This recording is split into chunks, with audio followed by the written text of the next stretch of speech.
what's going on with StreamYard. I have no idea. I've tried to get into this live 3 times now.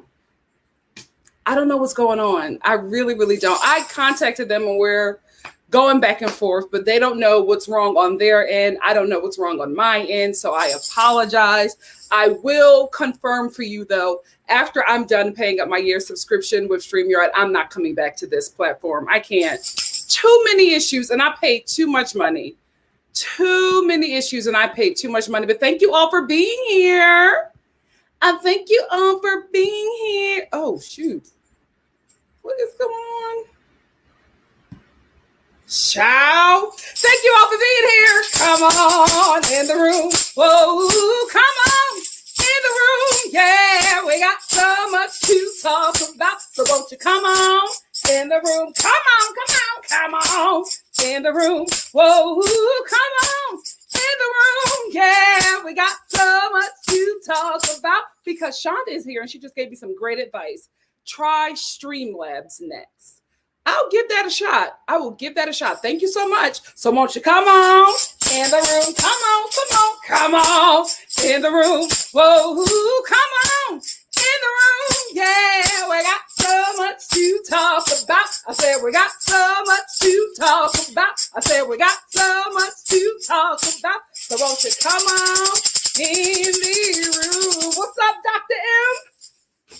Hey, family. Thank you for being here. So today's live is going to consist of,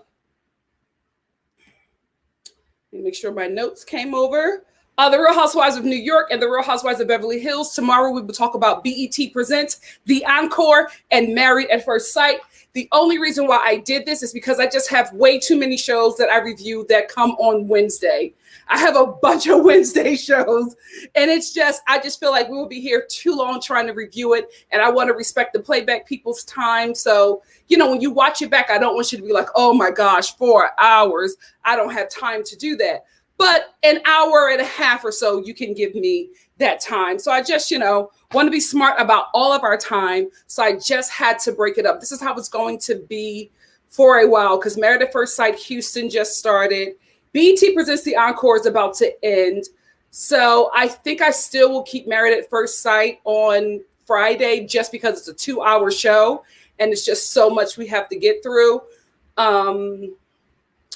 But yeah, so I think we're going to keep it like this. I think this is just going to be Rhony and BH for the remainder until, you know, another Wednesday show pops up. But yeah, so this is our format. On Mondays, we're going to talk about Love Island. Monday and Wednesdays, we're going to talk about Love Island, USA and UK.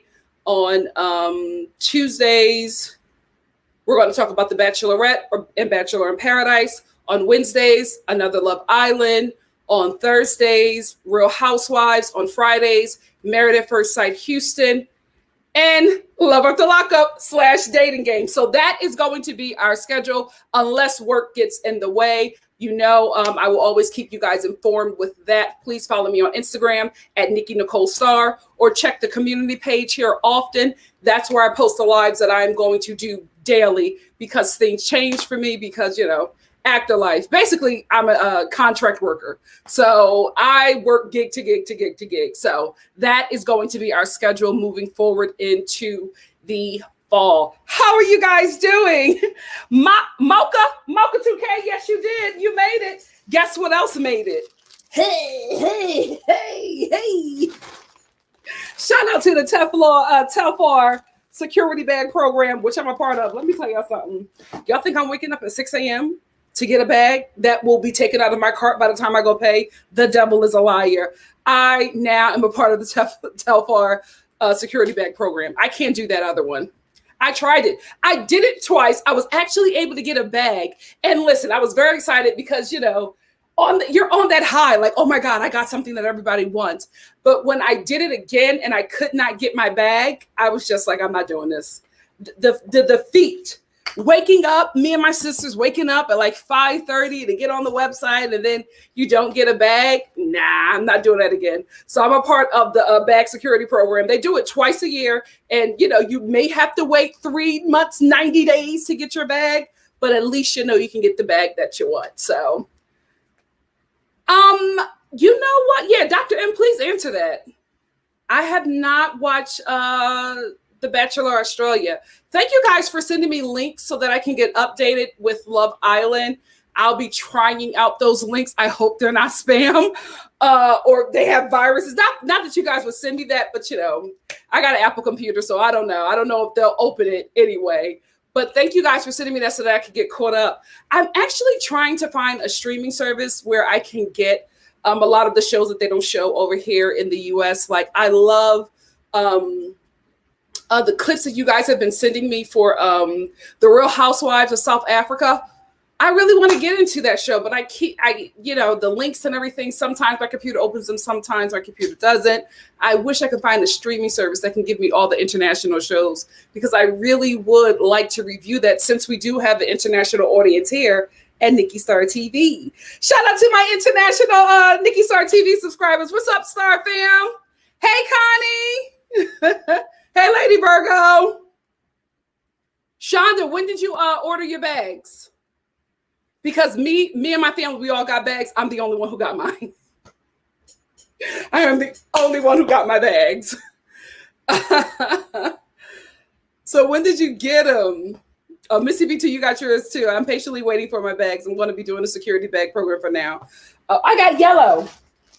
I haven't opened it yet. I got yellow. You see the thing right there. And I got orange. Yellow and orange. I also got a green one, and I got a hat. But that was, my sister got me that as a gift. So look how bright and pretty she is. Oh, she's so pretty. Because, listen, I'm a chocolate girl, so I like earth tones. You know what I mean? Like oranges, greens, they all look good on me. And then the neons for the summer. But these are my bags. These are my Telfeezies. I'll do an unboxing to show you guys what I got. How about that? Hey, Cara Lowe's. What's up, sis? Oh, we got Norway in the building. What's up? Is it Aida or Ada? We say Aida over here. I got Shan. Shan. I got yellow and I got orange. The bag that I could not get was pink. I could not get that hot pink one. Everybody got that one. The hot pink and the mint one. Those are the next two that I'm getting. But I'm getting hot pink and the mint one, and the mini Telfeezies. Oh, El Boogie. It's a Black-owned company that sells great bags that everybody really likes. I like them because my sister got me a bag, a Teflon bag, and a hat in like a forest green. That's what it's called, right? Forest. Like a nice forest green color. And I love it. I love it. It is such a look. It is such a look. And so, I got into it or whatever because my sister got me into it. But another thing, not only is it Black owned, it's also, like a affordable luxury bag. Like all the celebrities have it. And Beyonce she was just seen out with a white one. So everybody was freaking out like, oh my God, the bags are already hard to get anyway. Now Beyonce is wearing it. But Telfar put out a statement saying the price of the bags is not going up, and we will continue to make the bags that everybody wants. So I like it.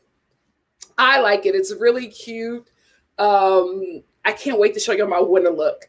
Did I take a picture of that? There is a picture of me. Let me tell you something, and we will move on. There is, I think I took a picture in the airport where I had on my Teflon hat. No, it wasn't the airport. We were out to lunch, I think. I had on my hat, my purse, and I had this teddy bear winter coat that I had.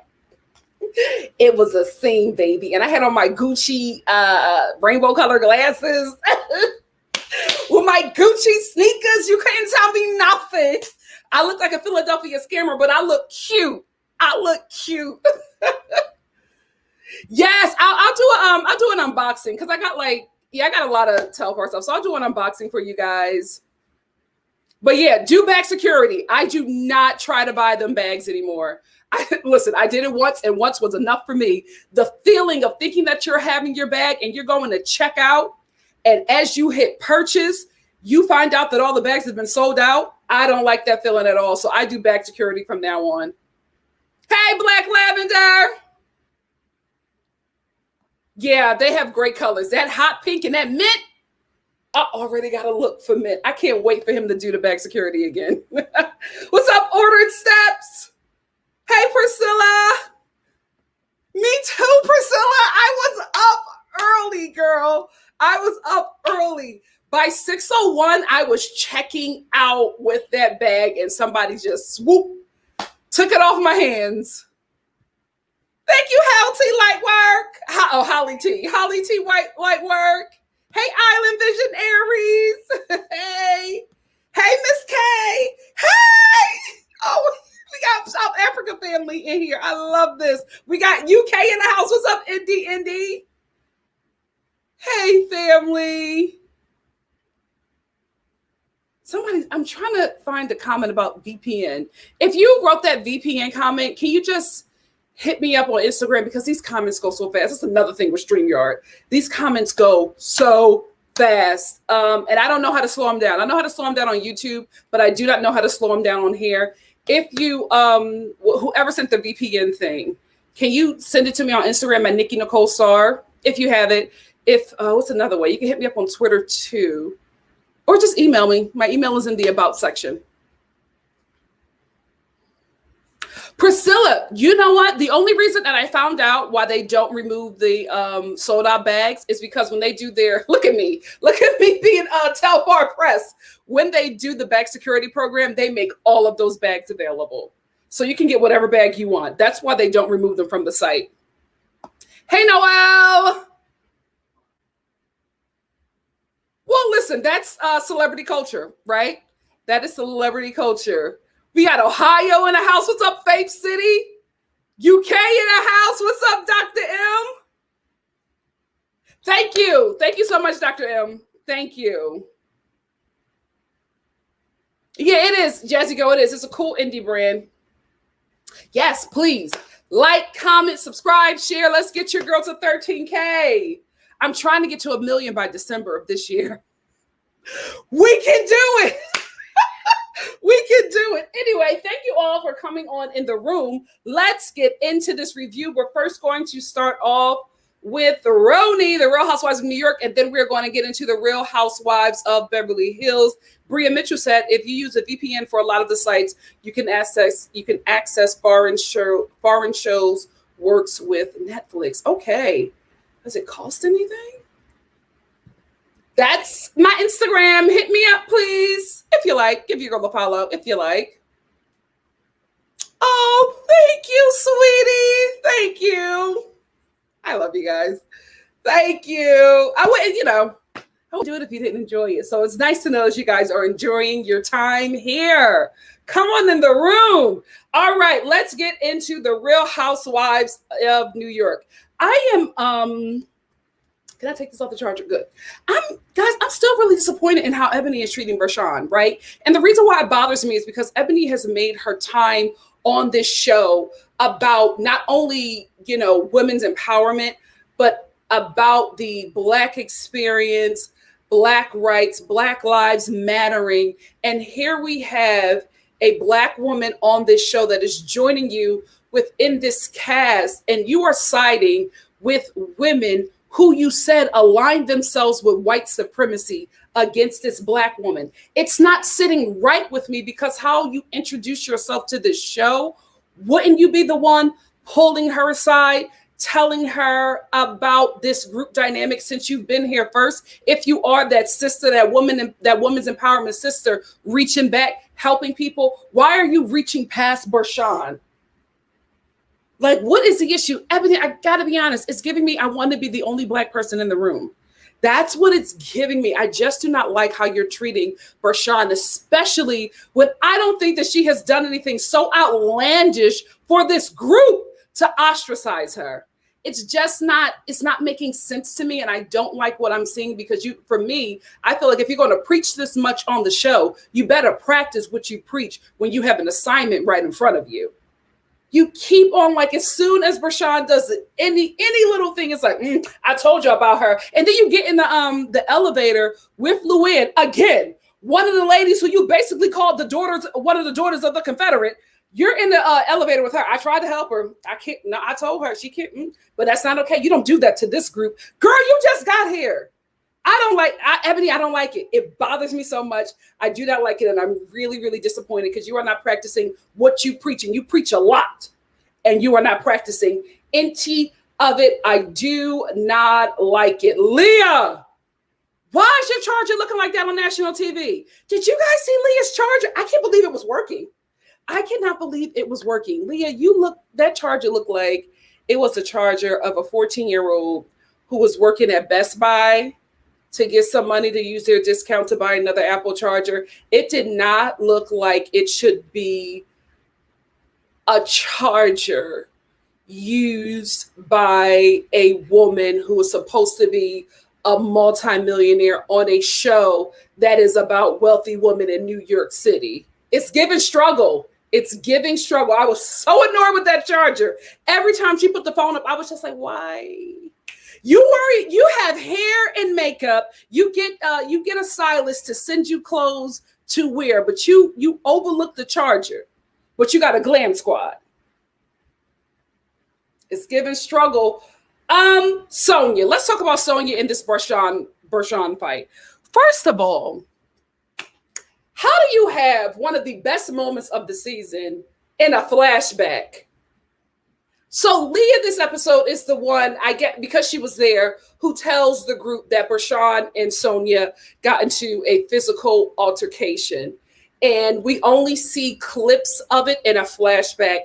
And I just don't understand. I don't understand why they didn't show it. If the cameras were there, why did you not show it? It could honestly be backlash from what happened with the Real Housewives of Potomac. But if we're going to tell the truth and shame the devil, that fight actually helped Potomac's viewership, right? And brought people who were not watching the show to the show. So wouldn't you want to keep that in the show? Because if you're going to show us the flashback, you might as well show us the entire fight. I don't know why they gave us clips. I feel like the only reason why you would do that is probably, like I said before, because of the Real Housewives of Potomac backlash, or to try to be like, oh, this show is above that. Although we've seen these people, we've seen these women defecate on the floor, drink alcohol while taking pills, have sex on camera, assault a police officer. We can't see them get into it in a witch's motel. So I don't think that the show was so high above it. And I also think that maybe they were just probably trying to protect Sonya, because Sonya was, in my opinion, and I like Sonya, right? In my opinion, Sonya was out of line. I don't care if you are drinking. This is the thing, right? The ladies are siding with Sonya because she's their girl and she's an OG. I honestly get it. But right is right and wrong is wrong. I do not care if Sonya is intoxicated and, she can't handle herself. That is not Bershawn's fault, and that is not Bershawn's responsibility. She is a grown woman. If she is going to get in her face and hit her hand when Bershawn tells her to get her finger out of her face, if you're going to hit her hand, try to hit her. And the only reason why your hit did not connect the way you wanted it to connect was because Leah opened the door and told the producers and the cameraman to come and get you. They pull you out. You hit the fire hydrant, not fire hydrant, what is it? The fire hose, fire extinguisher glass, and break that because you wanted to do that to Bershawn. Sonya is wrong. I do not care if that is their friend and they protect their friend at all costs. You all are still at work. If you can't hold your liquor to the point where you are assaulting somebody, then maybe you should not be at this job. Maybe this job is not for you. And for all the ladies to back Sonya up really bothered me, right? I get that that's your friend, and I get that we all love Sonya, but I honestly feel like if the shoe was on the other foot, if Bershawn hit Sonya and said, and used the excuse that she was drinking, I don't think that she would have gotten the same protection. If Ebony did something like that, I don't think that she would have gotten the same protection. And it's not because the examples are different. It's just because this is your friend and you're going to protect your friend at all costs, even when they're wrong. I honestly get it. but you guys are at work. You have to act a certain way. I know you are being paid to be a clown. I know Sonya was pissed off by that comment, but you have to realize you guys are all clowns and we're attending the circus. Like, that's what this is. This is gutter train wreck TV. We all know what we're watching and you all know what you're showing up for. If you cannot not do this show without assaulting somebody, then you should not be on it. I had the same stance for Monique, and I have the same stance for Sonya. And I did not like all of the ladies rallying behind Sonya. The only one who seemed to like see the situation for what it really was Ramona, who got shut down. So as soon as the lady started cussing her out, she shut up and was just like, you know what, I'm gonna mind my business. Because Sonya started cussing her out too. Because the next day, they all got together and Ramona had sat down with Brashon and was just like, you just need to apologize so we can like move forward. And she was trying to explain her piece. Ramona seemed like she understood, but she was still like, listen, you're new to this group. This is what you have to do. So they all get together for, I believe it was lunch, and Brashon not only apologized, but she's brought to tears. And I didn't like that. Because I felt like she was pressured, and I felt like the ladies were speaking to her in a way that made her feel like she did something that was wrong. I get Brashon was maybe a bit too familiar. Nothing that she needs to apologize for. Calling y'all grandmas, she was right. Not only are y'all boring this season, a lot of you, I was going to say hoes. A lot of you women are grandmothers. Or soon to be grandmas. Like, so what is the problem with that? You guys are boring. Yes, she just met you, but Rashawn would not be here if you were actually giving something. They brought her in halfway through the damn season because y'all were not giving the show anything. So she came to do what she needed to do. Now tell the truth and shame the devil and say that y'all was mad that somebody else had to be brought in to give us an actual show because you guys were not given what you were supposed to have gave. That's why she was brought in. And she did what she needed to do. She came and she was like, let's have some fun. Y'all trying to go to bed. She's just like, you guys are grandmas. Y'all get upset and offended by that to the point where y'all don't want to be around her and y'all don't want to hang with her no more. I was just like, wait a minute. Y'all don't want to hang with Brashon, who called y'all grandmoms, but y'all keep on trying to make it work with Ebony, who said you guys aligned yourselves with white supremacy. What the hell?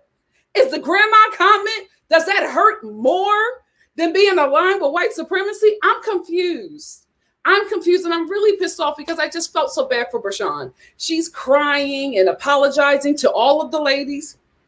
And Sonya does not take the high road at all. She doubles down on how wrong Brashon is and doesn't even apologize to this woman for putting her hands on her. And Ebony just sat there. You want to be the only one. You want to be the only one. I felt bad for Brashon in that instance. I really, really did. I don't think that she did anything wrong. I don't think that she needed to apologize. If anything, Sonya needed to apologize. Sonya got uncontrollably drunk. Brashon said, she said, I wasn't that drunk. You know what I mean? Like, I was more aware than Sonya was. Even still, you were intoxicated as well, but you were able to hold your own. Sonya was the one who assaulted you. I didn't like it. That bothered me. And y'all know I love me some Sonya and I love her relationship with Ebony, but nobody held her accountable. And that was absolutely wrong. And the only time they want to hold her accountable is when they want to give her this alcohol intervention at a bar. Make that make sense. How were you trying to have an intervention with your friend by telling them that they have a drinking problem? And not only do you bring her away from the table to eat, you take her away from there and you sit her down at a bar and say you have a drinking problem. The lights are on, but ain't nobody been home. Ain't nobody been home for decades. It did not make sense. And why in the hell was Leah leading that out? Why was Leah leading that out? She does not have a relationship with Sonya like that. It should have been, Ramona and Luann at a secure, safe space, not a bar where y'all on your way to a freaking seance. This lady has just gotten into it with one of the cast members. They have just now smoothed it over, but she's still feeling really fresh from the, the assault that she put on Brashawn and has not taken accountability for. She feels some sort of way about that because she keeps on bringing it up when they're trying to have the intervention with her. Oh no, well, Brashawn did that to me. That's why I did it. I thought you were so drunk. Because normally Sonya gets so drunk she don't remember anything, but she remembered everything that happened with her and Brashawn, and what she remembered was that she was right. This made no sense, and it was unsuccessful because y'all did it in the wrong place at the wrong time, and the wrong person led this thing out. So so they leave the intervention, say, at least we're trying to make it seem like Sonya is difficult, but it's like, is she difficult, or did you guys do it at the wrong place at the wrong time with the wrong person? I still don't think we should abandon this show. I just think, this is their COVID season. We'll let them have their COVID season, but somebody needs to, I don't want to take a check out of anybody's hands, but something is going on with the story here. So somebody needs to have a conversation with a story producer, an editor, like something has to happen because the storylines are not making sense and they're not strong. Let's move on to the seance. The seance. I didn't believe anything that happened, right? From the light falling to, this psychic or seer telling these ladies exactly what they needed to hear to get closure. Here is why, right? You mean to tell me this contrived show touches every aspect of these ladies' lives to give us an entertaining show, but they didn't touch this part of the show? I don't believe it. I believe that whoever this person was, I believe that she was fed information. And not saying that I don't believe that, people have gifts. Gifts and callings come without repentance. I know, listen, I grew up Baptist, holiness, and deliverance. Shout out to deliverance Christians. I'm telling you, I've seen some things that if I tell you, you would never believe me, right? So I am not saying that this lady doesn't have a gift, or, those gifts, like the seeing gifts or whatever, are not out there. I'm not saying that. I just do not believe that this was not a segment that was manipulated by a story producer or an editor or, a director. I just don't believe this. I just did not believe this, because one of the things was this lady was asking a lot of questions, and this is my thing. If you can see, why are you asking all these questions? And two, she was saying a lot of things that you can find on the internet. You know what I mean? Like this, she was not saying anything new. If you watch this show from the beginning, Ramona has been very open and honest about not only her father's issues, but also her brother's issues. Same thing with Sonya. I know some of the ladies did not know that her father had a drinking problem, but if you watch this show enough, if you watched enough of her meltdowns in the townhouse, you know about her issues with her father. Ebony as well. I just feel like all of this stuff is Googleable.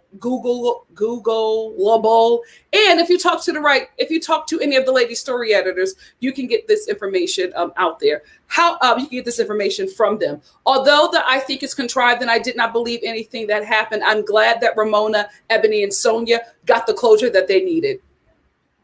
Fake or not, it got them to a real result. And also Sonya was able to find the trigger that she needed to take to therapy, because obviously her father's alcohol addiction is affecting her as an older woman.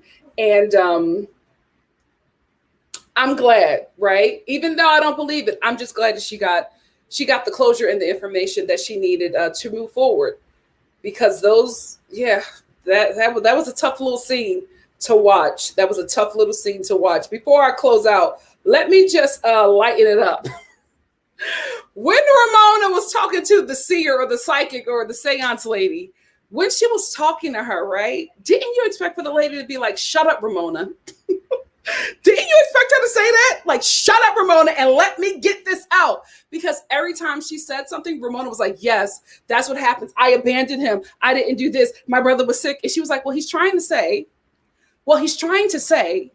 Well, shut up. Like, I felt like she was going to say that because Ramona kept on talking over her and she was trying to get this information that the producers fed her out, but Ramona would not allow it to happen. She had a whole tearless breakdown and made, this moment that, to be honest with you, was supposed to be about Sonia and Ebony, about her, like Ramona always does, which is why if the show does not go younger, I think she's going to remain on the show. The Real Housewives of New York has to figure out where it's going to go.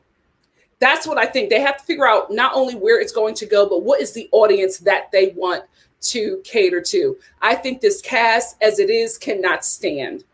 I think the OGs only work with other OGs because they have real relationships. I think if you're going to make the show around Leah and Ebony, then you need to get women within their age range, women who have similar political and social views, and you can throw it, you can mix it up with somebody who does not agree to keep the drama going, right? But they all need to have relationships. I think New York works better. All of the housewife shows, in my opinion, works better when there's actual real relationships. This is why New York is kind of suffering a bit, not only due to COVID, not only because we as viewers are having, not all of us, but a lot of viewers who normally don't deal with these social issues are having, I guess, social justice fatigue. I don't know the best way to describe it, but I think that they are just tired of hearing about these things after living through something like that. And to that, I say, deal with it, right? But I think that's what's happening. People who did not want to deal with it then don't want to deal with it now. So they're being very vocal about not liking the season and removing Ebony and Leah. They don't say anything about Sonia, though. They don't say anything about Sonia, who has parroted a lot of what Ebony and Leah have been saying about social and political issues. But I think they need to go all OGs, or they need to just go younger. Go younger, and instead of going uptown, go downtown, because that's what's happening right now. Uptown and downtown of New York City is fighting right now, and it's not going to work because uptown and downtown girls don't hang with each other. That's just not realistic. So you have to find a realistic balance. If you're going to keep it uptown, keep it uptown. Keep it white, waspy, wealthy, uptown white women. If you're going to go downtown, you got to keep it young, hipstery, diverse, hella liberal. You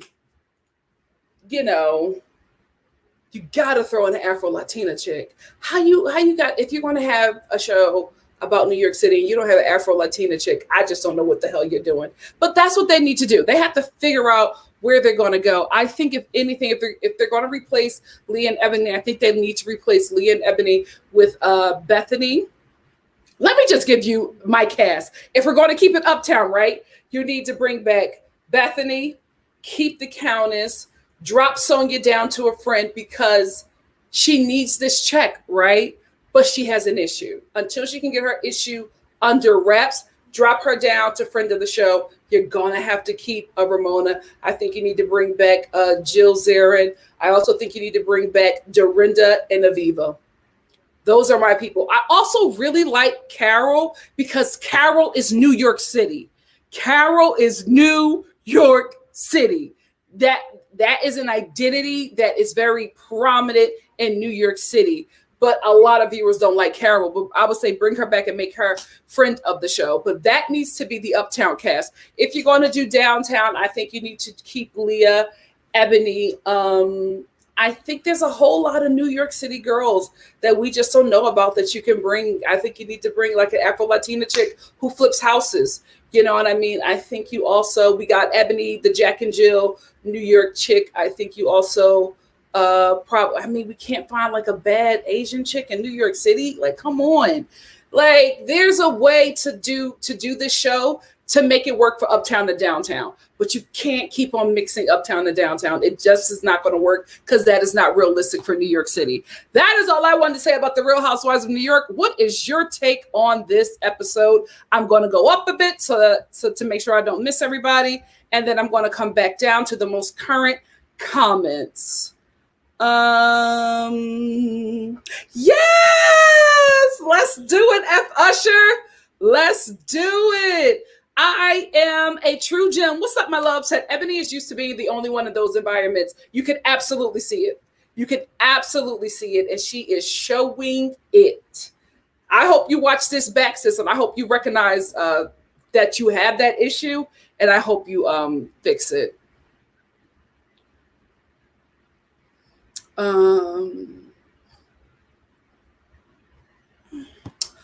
Audrey O said Bershawn is a white apologist, but I get your point. Audrey O, I don't disagree. Right? I think I wouldn't necessarily call Bershawn a white apologist. I think that Bershawn is the type of Black person of color, who does not want to rock the boat with communities that she is trying to get into. I think she probably has the Black culture conversations with people she feels safe with and who look like her.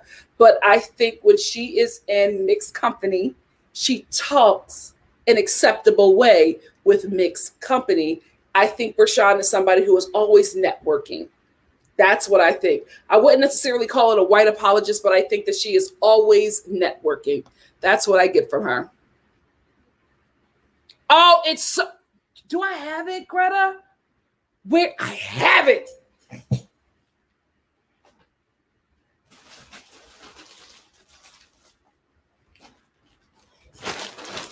I already took this one out so I can show you guys. It's gorgeous. Gorgeous, Greta. Gorgeous. I am that girl who keeps all of my bags still in the thing that I got it in. Like my mom, I gotta show you my Gucci bag. My mom got me a Gucci bag because she loves me. And she just wants to congratulate me on all my hard work.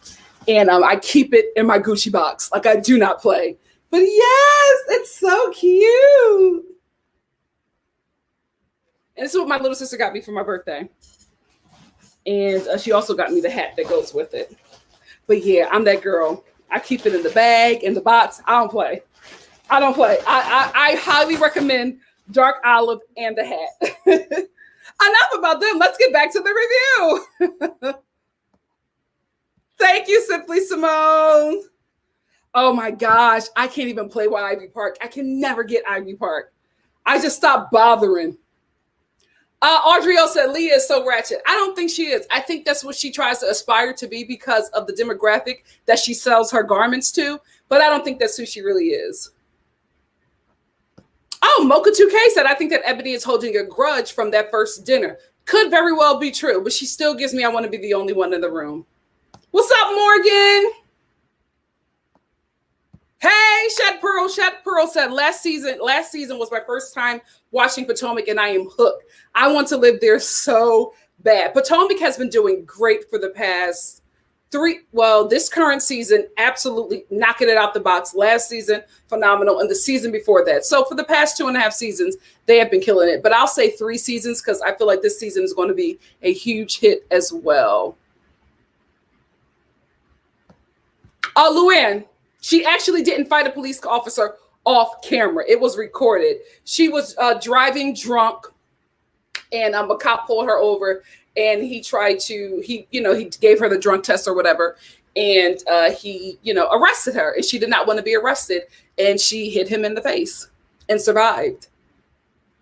Welcome to America. She absolutely lost her mind, Pink Petals. Absolutely. And I like the fact that Bershawn was just like, I'm going to give you a little lesson, right? Don't do that to another Black woman. She said, because not everybody is going to have restraint.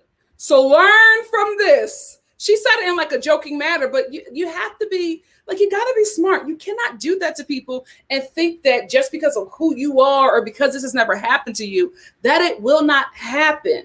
I always tell y'all, not everybody is raised right. And sometimes you meet people on their worst day. Be kind and watch your hands. Thank you so much, Bria. Thank you. Oh, that's okay, Shantavia. Thank you for joining us. Jamie said it's more acceptable for Sonya to be drunk and out of control over a newbie as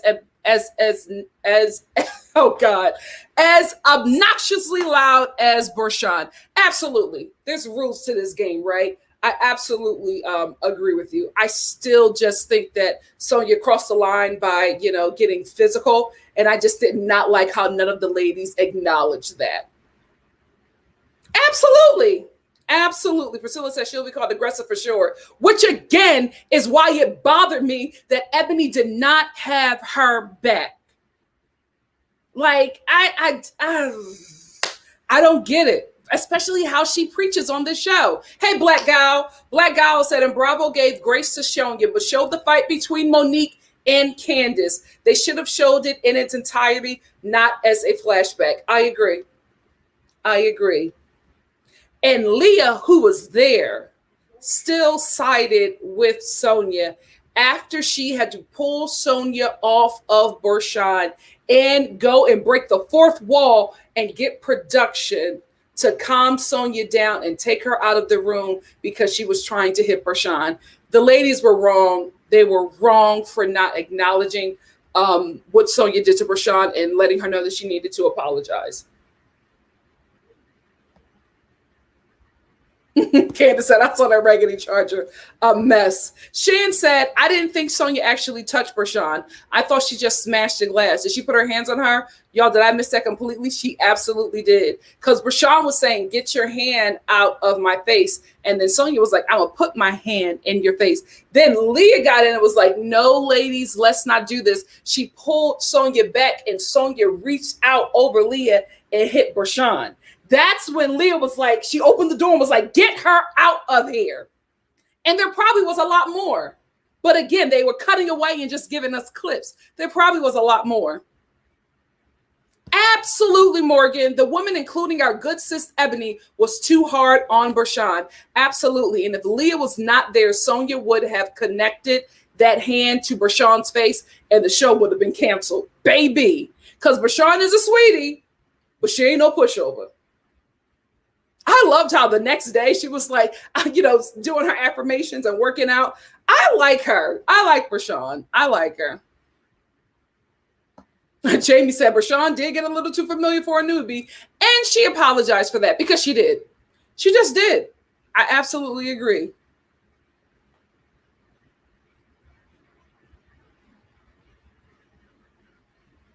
Oh, Shed. Hey, I am a true gem.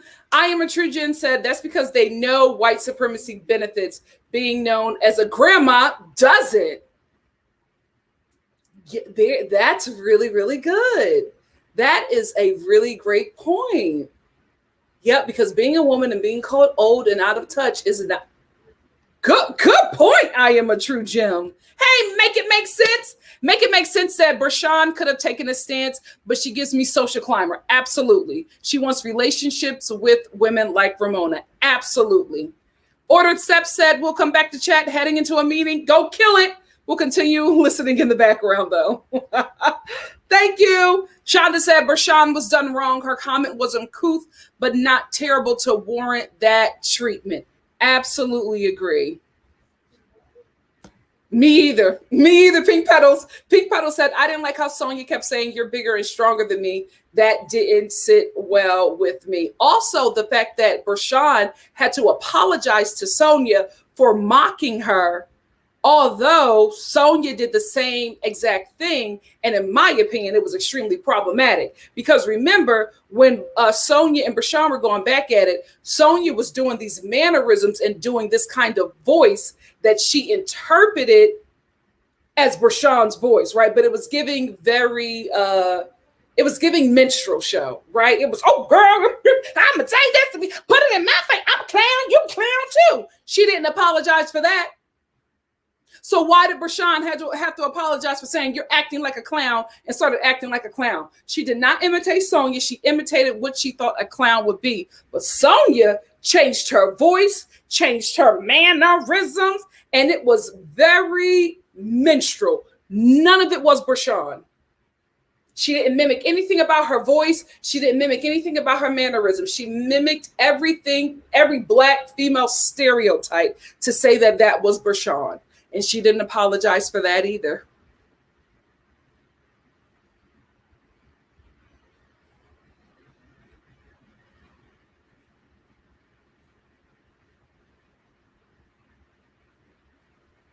Carmen said, I lost all respect for Ebony this episode. I now understand her friendship with CTG. Who's CTG? And I say, don't be so hard on Ebony. You know, her and Rashawn are doing something very difficult, right? Very, very difficult. I was disappointed, but you know, I don't want to write her off.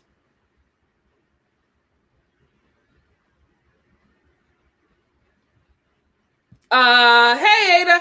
Ada said Ebony doesn't have much to say when the women can't be checked for racist, tone deaf behavior and just have a good time. When the mission is your whole personality. Good point.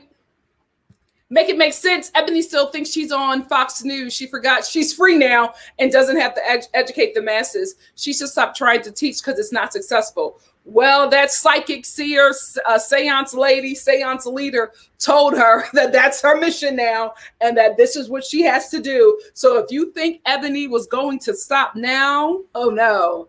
That seance lady put a battery in her back. She's getting charged up, baby. I don't think she knows how to do that. I really, really don't. I don't think Ebony knows how to do that. Maybe if she gets a second season, which I hope she does, because I feel like we're seeing Ebony's representative. We're seeing work Ebony. Yes, you are at work, right? But I think that this is the kind of job that allows you to take off the work suit and have some fun. Like you can have fun. You can drink on this job, right? So have a bit more fun. That's why I want her to get a second season so we can see that. The first season is always the hardest and everybody's the most critical. And, you know, it's not easy. It's also your hazing season. So hopefully we can, you know, see another side of her. Audrey O said that psychic thing seemed so fake and unbelievable. It looked like she was winging it and got things wrong. She definitely got Luann wrong. It was a classic. Let's put something out there and see what they respond to. I agree. Absolutely, Candace. I agree. Rashawn didn't do anything wrong, but she handled it very well, in my opinion, for the sake of her brand and to continue to be on the show. Absolutely, which is why I say Rashawn is always networking. Even when she's a little lit, she's still networking. Yona said, hey, boo, Ebony telling Rashawn this is not how you talk in this group, as if she has been here for several years. Sis, you just got here and you should not even be here. But she wants to be the only one.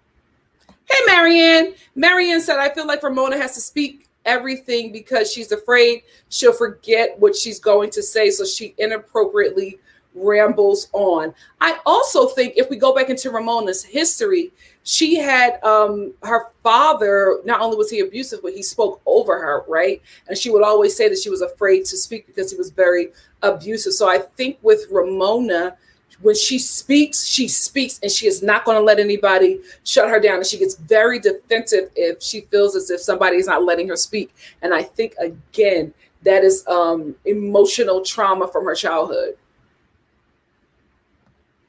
Hey, Yasmin. Yasmin said, I feel like Rhony needs a younger cast. I love Ebony and Leah, but I still didn't watch this season. I like I said before, uptown or downtown, they have to decide what they're going to do. Oh, me too, Alex. Alex said, I would love to see Nikki at one of the production meetings going off at the ladies. You are not giving what you need to give. Me too. Yeah, yes. Yasmin said, I cannot agree more, Nikki. You can tell all of these ladies aren't real friends, and that's why it just doesn't appeal to me. Yeah, they're not friends anymore. They all had history back in the day. Marianne said, uptown to downtown New Yorkers all moved the hell out. They either live in Florida or the Hamptons. Bring back Carol. I like Carol. I'm telling you, she is New York City, y'all. That is an identity that should be on that show, because that is a huge part of New York culture. Dorinda needs to come back if she's well, right? I think I think having two sober people on the show could probably help her, as well as if they can, get Sonia to get the help that she needs. I think having, sober cast members can actually help, because the show provides a lot of alcohol, because, you know, the ladies do more things when they're not as sober. All of these reality TV shows provide liquor, all of them, because they want the cast to, you know, not be as sober and do things with not a clear head. Oh, hold on. I saw a comment that I wanted to address.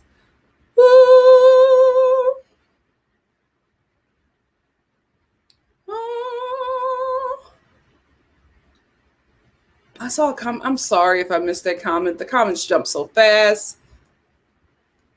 Priscilla said, I do want a more diverse cast with more Rashawn and less Ebony. This is the thing. The reason why a lot of people like Rashawn over Ebony is because, like I've said this before, Ebony doesn't know the assignment. Rashawn knows the assignment, and she did what she needed to do, what she was hired to do. That's why we don't see her into the middle of the season. When they do these shows, they're constantly watching the footage and putting a storyline together. The story is crafted and created as the show films, right? So mid-season, they're looking and they're just like, you know what? We don't really have anything. Not like mid-season through like filming the show, but as they start putting the episodes together, they're just like, you know what? This isn't fun. I'm not enjoying this. We have to do something. Hey, who was that lady that we thought would be a great friend of the show, but we went with Ebony, or we went another way? Let's see how she can play with these ladies. Let's see if she brings something more to the show. She did what she needed to do. She knew the assignment. She knew to come in. And that's why Rashawn was so about having fun, because that was her role. She was the one that needed to come in and lighten the mood. Let these ladies, you know, let their hair down and have a good time, because they were not having fun, right? Ebony, or maybe she did know the assignment. Maybe Ebony's assignment on this show was to educate. Maybe that was Ebony's assignment, and Rashawn was brought in to, to be another perspective of Black people, Black culture. Maybe that was the assignment, but I will stand by my comment that Ebony is not built for gutter train wreck TV. Ebony is more suited for The View. She's more suited for The View. I don't think she understands this assignment, but I do think she was probably brought in to do just that. I think she did it too well. I think she's an overachiever. Nothing wrong with that. But when you're on train wreck TV, it just doesn't work well. Jonas said, Ebony throwing another Black woman under the bus in defense of a drunk white woman to the woman she just called racist. Yeah, she is a fraud. I wouldn't necessarily call her a fraud, but that's what I was just like. I'm like, I can't believe that you said these ladies are aligning themselves with white supremacy, but yet you're aligning yourselves with them to throw Rashawn under the bus. It was just very weird for me. I'm going to get about 3 more comments, and then we're going to get into Beverly Hills. Marianne said, I feel like Bethany will never come back because she doesn't need to, and Bravo can't pay her enough. I think Bethany will come back if the show that she has on HBO Max is not renewed, because people like Bethany cannot stop being on TV. She cannot stop getting that attention. She needs that. She thrives off of that. So if this HBO Max series is not renewed, I think we will definitely see Bethany back. And not in a friend role. She has to be a main cast member. Yeah, me too, Carlon. Carlon said, Ebony made me mad when she was in the elevator and said to Luann, I can't defend Rashawn. I've given her all of my Black points. Practice what you preach, Ebony. Absolutely. That was a terrible comment. A terrible comment. There's not enough Black points. We family. Why I need Black points? I don't like that. Black people especially Black women, we gotta stop being so hard on each other. Women in general, but Black women, like, I'm talking to you. I'm talking to us. We gotta be kinder to each other. Oh, Shantalia said, word is Bethany wants to come back, because she always says she's not coming back, and then we see her back. So if she comes back, it's because the HBO show did not get renewed. Let me get 2 more. Hey, Island Visionaries. Bershawn said yesterday that you have to speak to people differently and there's a place and a time. She says Ebony needs to learn that to get better results, and I absolutely agree. I absolutely agree. What's up, Pink Unicorn? Hey, sis. Miss Brown Sugar said, I'd rather not have B, talk about Bethany, because she overpowers the dynamic and then dips out as she pleases. Earlier years, Bethany maybe, but not Bethany's big shot era. I agree. But she plays well with the ladies. She really, really does. But I understand exactly what you're saying.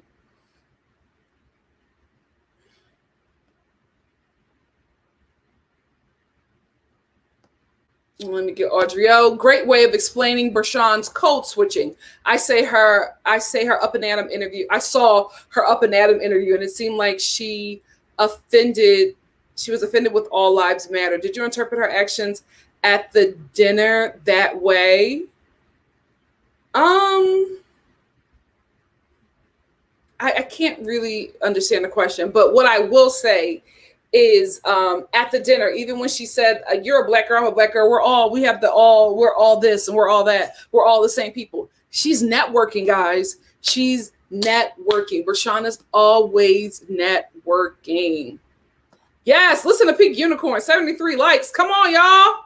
More likes.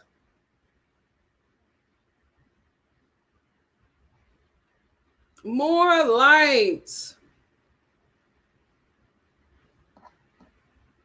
Yasmin said Potomac has had only one bad season. Every season after season one was good AF. I have to agree. Absolutely, Morgan. Morgan said, I like Sonia. Me too. But she was throwing out a lot of microaggressions towards Bershawn. Yes, she was. All right. Shantavia said Carol came out of pocket with Andy. It's doubtful she'll be asked back. Nene does that too. And she came back a lot of times. Nene messed up by trying to sue the network. Although I don't think the door is closed for Nene because she just made them a lot of money. But I think it's going to take some time to get back to where they need to get back to. And I think it'll probably start with her doing a solo interview on Watch What Happens Live, apologizing, and Andy smoothing everything over so that they can show the audience that we have healed this. Let's get back to work. But it's going to take some time.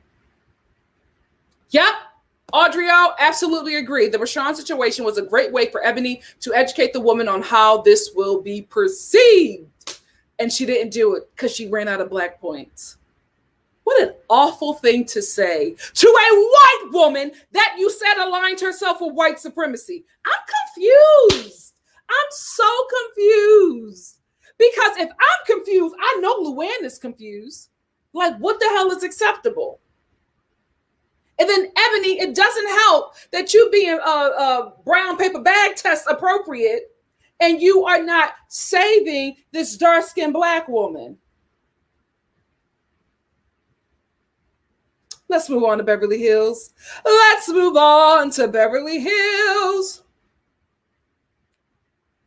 Yes, before we get into Beverly Hills, shout out to the replay gang. I love y'all.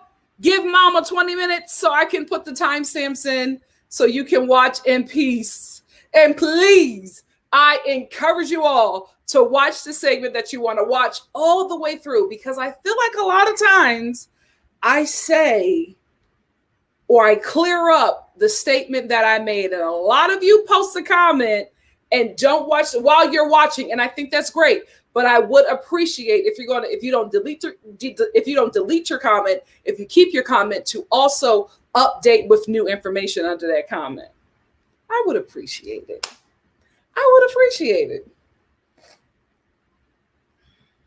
Oh, okay. Thank you, Audrey. Let me clarify this before we get into Beverly Hills. Ebony called Bershawn an All Lives Matter supporter, which she was offended by. My question was, is Bershawn showing All Lives Matter mentality?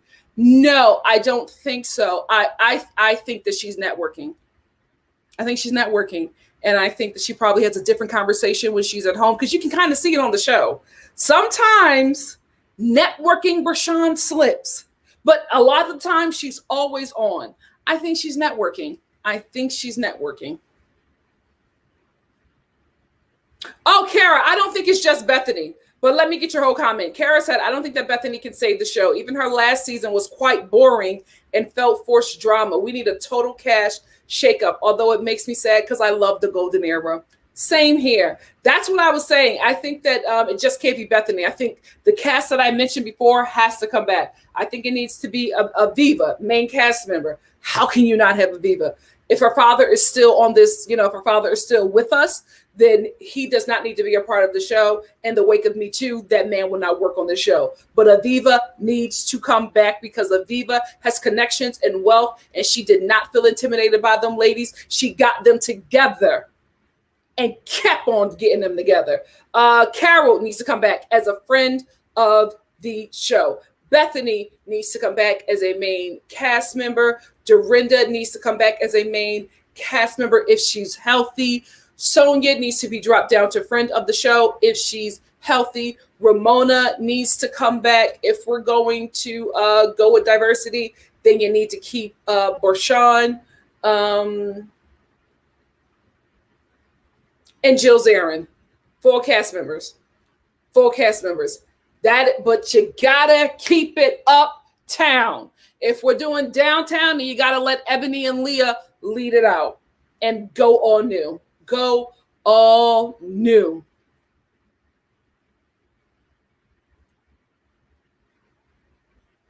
Let me get this super chat, and then we'll get into Beverly Hills. Sending a super chat because I usually miss you live. Thank you so much. Where is it? Thank you so much, Island Vision Aries. Thank you for supporting the NikkiStar TV channel. All right, let's get into the Real Housewives of Beverly Hills. So guys, if you're new here, what I'm going to do, if you're just catching me, what I'm going to do is just give my thoughts on the show, on this episode, and then we'll get into the chat after. I will acknowledge super chats because I was raised right. Thank you, Island Vision Aries.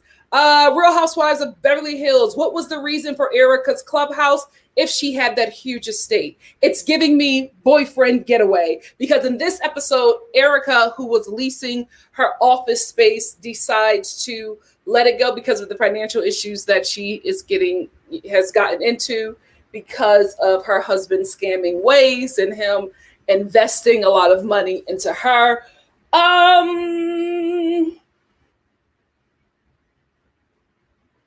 don't know enough about this, right, Erika? But I feel like a lot of stuff is coming out. And if you are asked to come back for another season, you got to be remorseful. You have to be remorseful, because every day more stuff is coming out and it's starting to look like you knew. It's starting to look like you knew. So next season, you need to be crying more about the victims and less about, not being able to live that lavish lifestyle. You know what I mean? Like, I could not feel that bad for you that you had to give up your leased office space when you had a huge estate that was bought off of, scamming people. You know what I mean? Like, you had that huge estate where you could have had that office. The only reason, like I said before, why I think you would have something like that, it's either your getaway or a boyfriend getaway. Not judging, because it seemed like you knew that Tom had his own little flings as well. But yeah, Pretty Mess is gone. It's okay. You will survive. You still have a 3-bedroom, 2-bath home in Beverly Hills. You will, on Beverly Hills adjacent, but you will be fine. I don't know if it's your story editor or your story producer, but I feel like you were kind of, I won't say set up, but it looks like whoever set up your storyline did not care much for you, because it's just not, you look awful. I gotta be honest. And I like Erika. Oh, speaking of Erika, let's help our girl get some coins. I'm actually wearing her DSL dramatic prismatic lip gloss. Erika Jane, help her pay back the victims. Help her pay back the victims. This is available at not CVS, QVC. QVC. Yeah, I'm wearing her Pretty Mess lip gloss over my chocolate chestnut lipstick that I got from Minted. It's expensive to be me. Anyway, QVC. QVC. But I just feel like you look awful. You look awful, and it just seems like whoever set up your story, did y'all get into a fight? Like, I don't know, because you're just not looking good. You are not looking good. And I say this as somebody who went up for Erika when she joined this show. Kathy, women who love Kathy, Kathy's kids, Kathy's daughters, do not follow in the footsteps of your mother, because Kathy on this show said that her husband gives her something because she loves and trusts him. She signs away. Don't do that. Women, wives, do not do, husbands too, do not do that with your husband. Do not. Have you, am I the only one that saw Goodfellas? Like, am I the only one who was like, watch The Sopranos? Like, you will learn a lot from the mob wives. Don't be sitting up there signing stuff, putting stuff in your name, because when the feds come a knocking, they coming for you, because your name is on everything. Do not sign anything without knowing what it is. I couldn't believe Kathy said that. Yeah, I trust him. I love him enough. When he just gives me something, I just sign. So it happens. Not smart. Not smart. Nikki Rothschild, don't listen to your mother. Whatever your husband gives you, look it over. Look it over. Nikki Hilton Rothschild, Paris Hilton. What, is she about to get married? Paris Hilton, whatever. Don't listen to your mama. Read everything. And if I was you, I'd be like, oh yeah, baby, I'll sign it later. Take a photo of that, send that to your lawyer, and be like, what he got me signing? Listen, y'all better wake up. Anyway, although I think that Kathy gives terrible advice to women with sketchy husbands, I still think that she is that girl, because it's so easy to tell on this cast with how they treat her. Kathy can do no wrong. Kathy can do no wrong. Like, you have Dorit carrying her luggage, holding up her fan, making sure she's comfortable. You have Kyle laughing at everything that Kathy does. You would think that she was a freaking queen of comedy, the way that, Kyle was laughing, and, like anything that Kathy did. Kathy, stuff I'm going to be. Kathy, no, it's a grill. Kathy is that girl. See, we got real money on this show. We got real money on this show, and how we know is how they all bow down to her, besides two women, Garcelle and Sutton. They will not. They toe-to-toe with Kathy. They on the same level, but the rest of them broads bow down to Kathy Hilton. That's how you know we got some real money on this show. Even her sister know who her sister is. Child. You mean to tell me this woman ain't talked to you? Her and Kim haven't talked to you. Kathy hasn't talked to you for like 4 years. But all of a sudden, that's smooth and cool, and you on this show and y'all don't have no issues. Y'all in such a good space. Y'all haven't talked to each other for 4 years. But y'all good now. Kathy is that girl. We got wealth on the show. Wealth. This is where we need to stay. I will be fine if Andy got rid of everybody and just made the show around Kathy and her wealthy friends, because that is what the Real Housewives is supposed to be about. It's supposed to be about wealthy women in Beverly Hills. It needs to be called the Real Housewives of Encino, the Real Housewives of Van Nuys, the Real Housewives of Tarzana, the Real Housewives of Northridge. Ain't nobody in Beverly Hills besides Kathy and Erika, who's Beverly Hills adjacent. Get out of here. Anyway, Lisa Rinna this episode is really choosing her words wisely when speaking of Erika. And this boggles my mind because this is the perfect time for Rinna to be Rinna, right? This is the perfect time for her to be Rinna. But even in the confessional, you can tell the producer is trying to get her to like just not even go after Erika, but just be honest.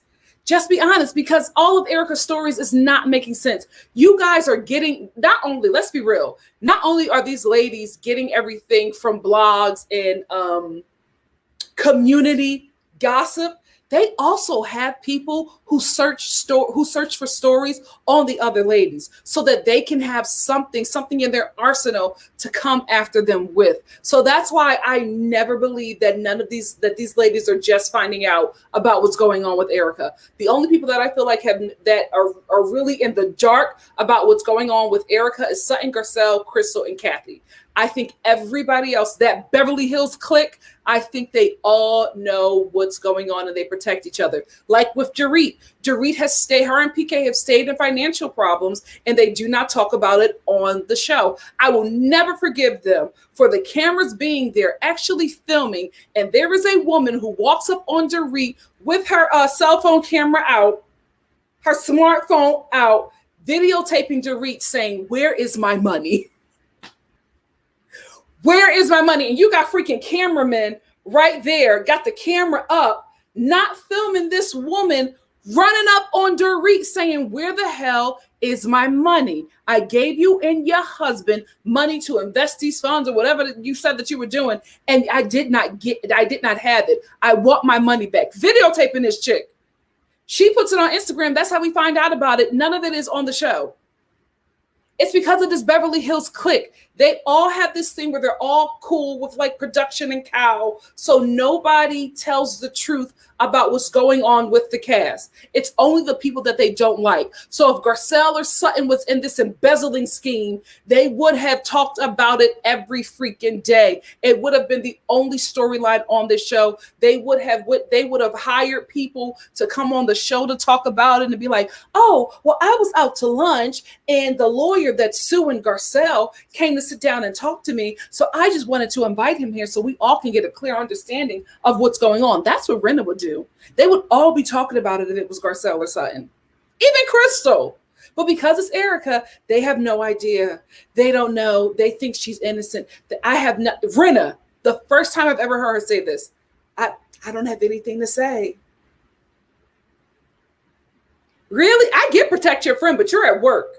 And that is what this clique does. They protect everybody because even when Teddy was on, she was a part of that little clique and they put that little friendship finger thing on Instagram. "We got each other's back forever. Friends to the end, blood sisters." Teddy was going through her whole little diet scam that she was doing with whatever that thing that she was doing. She was going through that diet scam thing. Her husband was going through, every place that he was putting up security cameras and security systems in was getting robbed. Okay. We didn't hear anything about that. They only talk about the people they don't like, which is why Denise was made the focus of last season, because Dorit was having financial issues and Teddy was going through people exposing her and saying that her diet plan or whatever is an eating disorder, waiting to happen.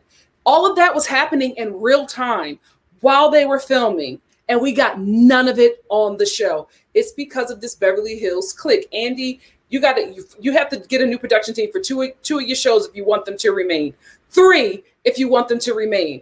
I will give Orange County a break because I don't know what they're going to give us this season. If what they give us this season is dry boots, we need a new production company. We need a new production company for Atlanta, and we need a new production company for Beverly Hills. We need a production company that works for the network and not for the ladies. Because if they work for the ladies, they only give us favorable edits of these ladies. And I'm not saying you got to get gutter. I'm not saying that you have to destroy their lives, but I don't want to know about what's actually happening with you on Instagram or Twitter or YouTube. Like, why isn't a better season offline? Why isn't the season that you're getting paid for actually good, but the one that we're getting from blogs and wherever is a lot better than what you guys are telling us? Why are y'all able to lie and continue to give us this show and y'all continue to get renewed and keep a check? What going on? Because this is the thing with Atlanta. If Portia's on this season and we don't get none of this Simon and Fallon drama, why keep her? Like, I'm sorry, at the end of the day, you guys are coming to work. At the end of the day, you guys are entertaining us, the viewers. If you are not going to give us a good storyline, then we should not be asked to show up if you're not giving anything. And y'all better watch out, because it seems like the fans are fighting back. Look what they're doing to the Real Housewives of New York. I don't think they've ever had this kind of low viewership before, ever. I don't think it's ever been this bad for them. Y'all better watch out. Y'all better watch out. But I really think it's this Beverly Hills clique that is destroying the show, because what they do, they all get together with production, and whoever they don't like, they make them the storyline and they force them out. They did it to Lisa Vanderpump and they did it to Denise. Who is going to be next? It might be Sutton. It might be Crystal. They know damn well not to do it to the black girl. So Garcelle is safe, but they don't like her, right? So they don't invite her to everything. They come up against her at reunions. They're already doing press talking about how she's not nice. But they're very careful about how they talk about her, because they're afraid of Black Twitter. Who isn't? You should be, right? Crystal is the least protected. Sutton is the least protected. So one of them might be next. And it seems like it's probably going to be Sutton, because she's the only one. Her and Garcelle are the only ones who are just like, none of this is making sense. None of this is making sense. Anyway, enough of my rant.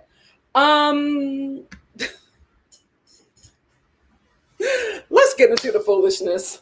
So the ladies are at Cal's home, Cal's pedestrian home, at Palm Springs, and now everybody is starting to talk, but all the ladies are just like, I don't know, she would never do this. If you don't know, then how do you know that she would never do this?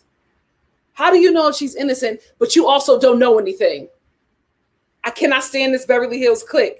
Anyway, Erika shows up as soon as she walks through the door.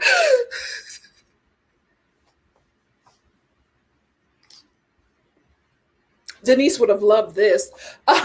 She would have loved some kind of compassion, instead of trying to ruin her marriage and out her. So all the ladies start hugging on her or whatever and comforting her. And then she sits down and starts to tell them again that her marriage to Tom was a sham, and, you know, it just wasn't really great. And I think you talk too much, right, Erika? Why I think you talk too much is because you started to talk so much. Your story didn't make any sense. Let's talk about how Erika exposed Tom for being a mutant. Tom is an X-Men. He has to be. He has to be the leader of the X-Men. Because there's no way that this man that is pushing 90, right?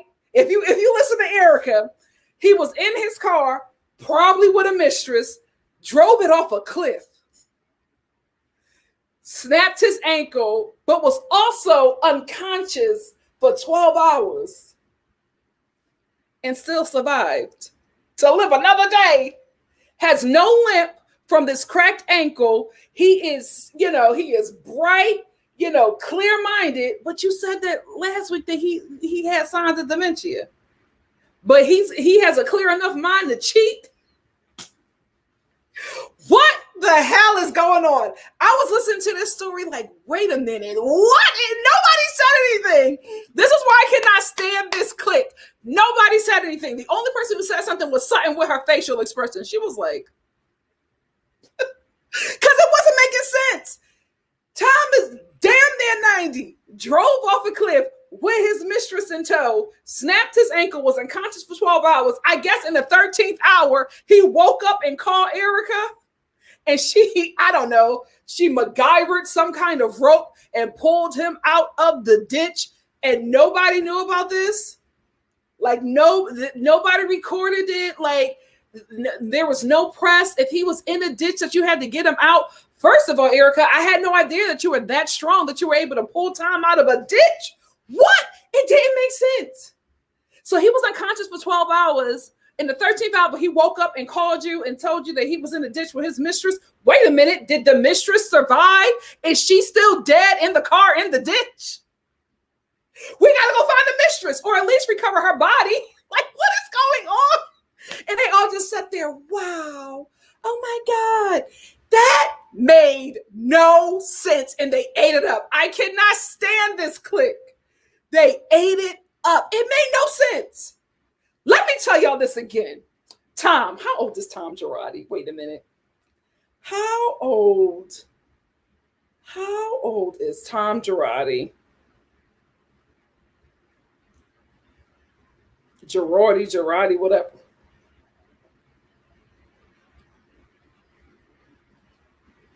Hold on.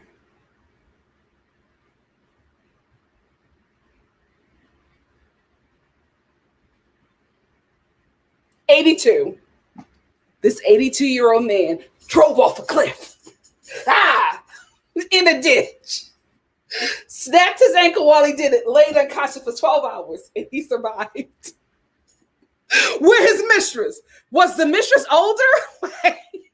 Did she not have a cell phone? Like, what? Did she not call for help? Did the mistress call you? So they were unconscious in a car for 12 hours, woke up in the 13th hour, called Erika. Her and Mikey goes down there, MacGyver's a rope, pulls Tom out of the ditch. I guess leaves the mistress down there to die. And nobody knows about this. Let me tell you something. A celebrity can't fart in Hollywood without TMZ reporting it. That it's impossible. A celebrity cannot fart in Hollywood without TMZ reporting it. TMZ ain't said nothing about this. Nothing about this. If he's in a ditch, unconscious for 12 hours, no helicopters, nobody, they never had to, call a helicopter to get him out and fly him and the mistress to the hospital, unless the mistress is dead. So are we going to talk about that? So Erika, she didn't commit manslaughter, but she knew where she knew where somebody who was in a car who was injured, and she left them there to die. So wait, you're not a scammer, but you can commit second-degree murder? Like, what is going on? She don't steal, but she do kill. I'm confused. I am confused. Before I go on, let me acknowledge the super chat. Island Vision Aries said, how did Tom call Erika Jane if he was unconscious for 12 hours? That story made no sense. Wait, but Island Vision Aries, listen. He woke up in the 13th hour and called her and Mikey. Called her, and she got him out of the ditch. Maybe, I don't know, maybe she put on some, hiking Manolo Blahnik boots and was able to go down there in that ditch and pull him out, but she ain't say nothing about the mistress. So either the mistress got herself out, or she is still in that car in that ditch dead. Who's going to get the body? Thank you, Island Visionaries. But they're all sitting there like, oh my God. Guys, I had to go back and listen to that again. I was just like, I can't believe y'all sitting here eating this up. This doesn't make sense. Yeah, no, I told you that he broke his ankle, but we're really happy once he drove his car. Erika, you're not a good liar. Why would you go from him just breaking his ankle to him driving off a cliff at 82 and being unconscious for 12 hours and surviving? If he survived all of that, then he needs to be studied. He needs to be studied. They need to study his DNA, because I am shocked that Tom was able to survive that. I am absolutely shocked. Hold on, I got another super chat. Let me acknowledge it before I go on. Sebastian said, I don't like being mean, but Erika is going to the hot place. These stories and antics are guilt bubbling to the surface. Got a point, Sebastian. Thank you so much for the super chat. So while the ladies are sitting there eating up these lies, Sutton, the only one, my girl, Sutton, the only one who's just like, wait a minute, none of this is making sense. Like, there's no way. TMZ reported that Kobe Bryant passed away before his wife. They knew about Kobe Bryant passing away before his freaking wife. You mean to tell me they just skipped over this story of Tom laying unconscious in the ditch with a mistress for 12 hours? You kidding me? It's a lie. Erika, and I lie you, sis, but that you are lying. I don't know what you're trying to cover up, but you are lying. And then also, right, she's also saying how mean Tom is to her, but he's mean because he's deteriorating. But then she says, but then the ladies were just like, why didn't you leave? And she's like, well, where am I going to go? Where am I going to go? Like, I can't go anywhere. Like, when they were asking her about him cheating, right? So he has so much going on. He's a scammer. He has dementia, and he's a serial cheater. This man is doing a lot, right, to be losing his mind. He's a serial cheater who also survives, life-threatening crashes and can snap his ankle and be up and at him in 2 days. He needs to be studied by science. So anyway, she's talking about how he cheats on her because the mistress that she left laying dead in the ditch, she told them about her being in there, and she said there were countless other mistresses that are probably dead in the ditch somewhere else as well, right? So Erika is telling them about where all the bodies are buried. The ladies are like, well, why didn't you leave him if he was cheating? Where am I going to go? Who am I going to be with? He's Tom Girardi. But you actually did go, right? You actually ended up leaving. So the cheating wasn't enough. Him being mean to you, and those 2 instances that they keep on showing, like we keep on getting them flashbacks of Tom being mean to her. I think it was that one time. And how I know it's so long ago, because Erika and Lisa Vanderpump, no shade, got a different face. It was so freaking long ago. So you mean to tell me if this man was being so abusive to you on camera, this is the only thing that they have? Okay. Sure, Jan. So the ladies are just like, if he was cheating on you so bad, why didn't you leave? Where am I going to go? But she eventually left, right? But you also said that he's losing his mind. So what? I'm sorry, Erika, it doesn't make sense. You didn't leave him because he's cheating on you. You left him because he's deteriorating. So you're out is that you're awful and probably have committed manslaughter. What's going on, girl? What's going on? First of all, we got to find that mistress, at least recover her body for the family. Second of all, we have to get into why cheating wasn't enough for you to leave, but dementia was your breaking point. Him almost dying wasn't enough, but him snapping at you, that was it.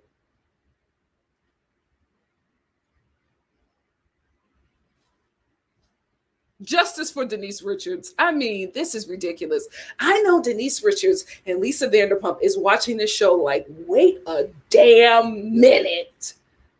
Like, how can you not be enraged being a cast member and going through absolute hell with those women over a damn puppy? The way they did Lisa Vanderpump over a puppy? This lady is living this lavish life, living off of the money her husband scammed and funneled into her company, and y'all don't question it? I cannot stand this Beverly Hills clique. They are ruining the show. Y'all got Lisa Vanderpump, who was probably one of the best things that ever happened to that show, aside from Kathy Hilton. Y'all got her off the show over a puppy. A puppy. Y'all tried to destroy Denise's marriage and possibly out her, over a rumor by a cast member that y'all all hate, and said is a drunk alcoholic who does drugs and is a habitual liar.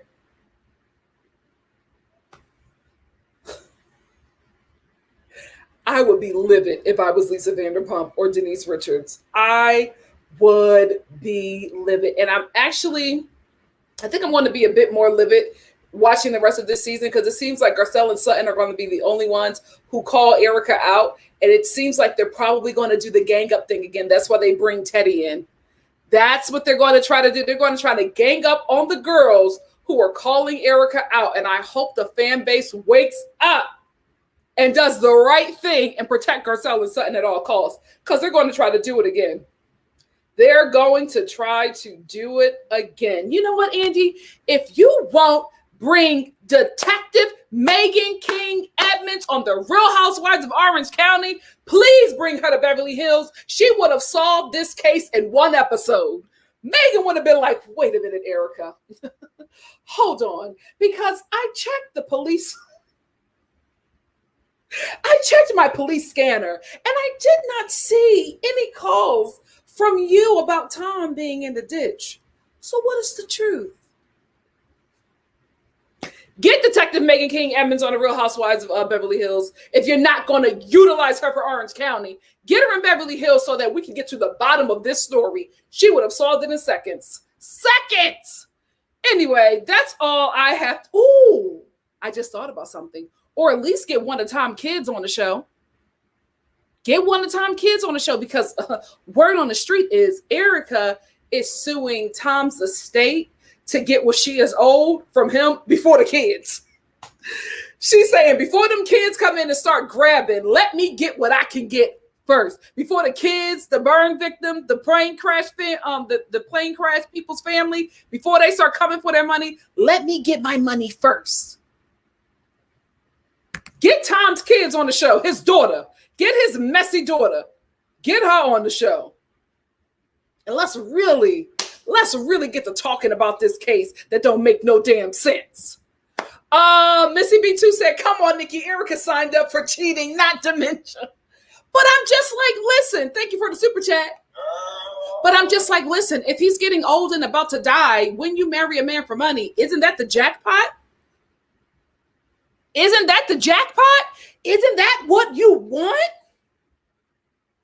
Why are you leaving when he about to die? Because you know that money is running out. Come on, Erika, we got to tell the truth and shame the devil. You knew that man was getting sued. You knew that money was running out. I'm not saying that you knew where the money was coming from.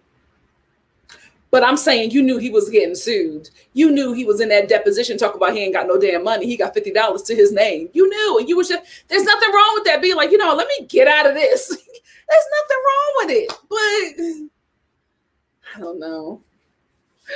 Justice for Sutton and Garcelle, because these ladies are about to put them through it. And it seems like the only one who's going to be able to actually take them on is Garcelle. I want to know who she was saying F you to in that trailer. F you for that. Who was she saying that to? They made it seem like she was saying it to Dorit, but it looked like they were in two different locations. So I am not sure. Hey, Alicia, thank you so much for the super chat. Alicia said, all this bad mouthing Tom suddenly in his rapid deterioration, nothing more than a public defense strategy for court. Erika, that's what it's giving. I'm sorry, sis. That's what I wish you would have not told this story, because anybody who was on the fence about your innocence, they got to get off that fence. Because even me, I was watching it like, oh, girl, this don't make sense. If Tom survived all of that, seriously, he needs to be studied. Him and Dick Van Dyke, because how? A young person can't snap their ankle and be back. An ankle injury, an ankle snap. That's really serious. How are you 82? Bouncing back after that. It's not making sense. I wish you would have never told that lie. Damn, girl. That don't make no sense. Even people who support you was just like, nah, I can't. Thank you, Kiana. Kiana said, girl, what the F happened to in sickness and in health to death do us part? Not when you broke. And if he was deteriorating, then put his butt in a home. I don't know. Love you, girl. Thank you, Kiana. Thank you for the super chat. That's another thing, right? Put him in a home. If he's... put him in a home if he's deteriorating and he's suffering from dementia. And the only reason why I think you didn't do any of that is because he didn't suffer from dementia until he had that deposition. Okay. If you did not see Housewives in a Hustler, they have a clip of Tom's deposition, and let me tell you something. Denzel Washington is shaking because the performance that Tom was given, I was like, he's like, I spent it all. There's no money. I don't have anything. I don't know. But then they had a clip of him on a date with a woman that was not Erika, and he was bright-eyed and bushy-tailed. I am so mad at Lisa Rinna because this is the perfect time for her to be Lisa Rinna, and she's not Rinna-ing. She is not giving us the Rinna that would be perfect for this time. She's, I don't know. I don't have anything left to say, but you destroyed your friendship of 20 years over an allegation that you got from somebody who y'all all hate and said was a habitual liar. So she was lying about Maurizio, but she's telling the truth about having sex with Denise.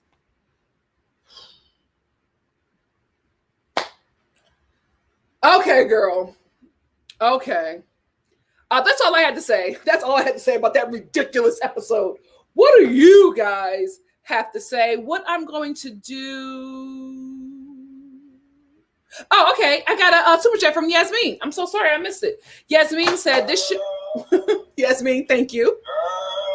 Yasmin said this show is making Erika look worse. It absolutely is. I really don't think that these opportunistic women are going to stick beside her in the long run. I am very anxious to see, because they haven't started filming the next season yet. I'm very anxious to see who is going to be the cast that comes back.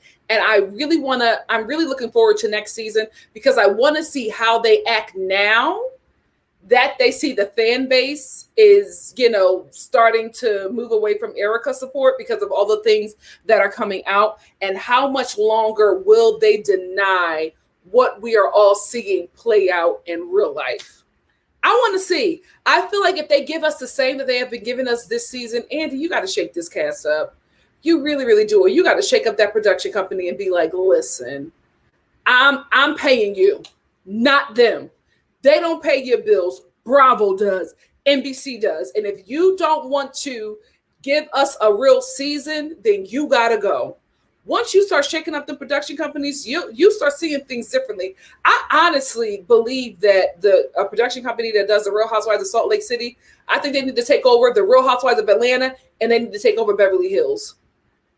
If they have enough time, go to Orange County. But I'm giving Orange County a break right now because they're currently filming with Heather. So I'm interested to see what that season is going to give. So we will wait and see.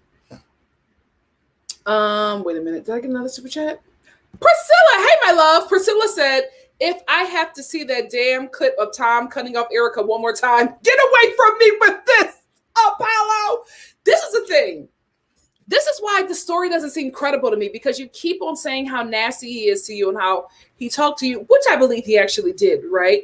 I don't believe that that one clip that they have is the only time he's talked to her that way, right?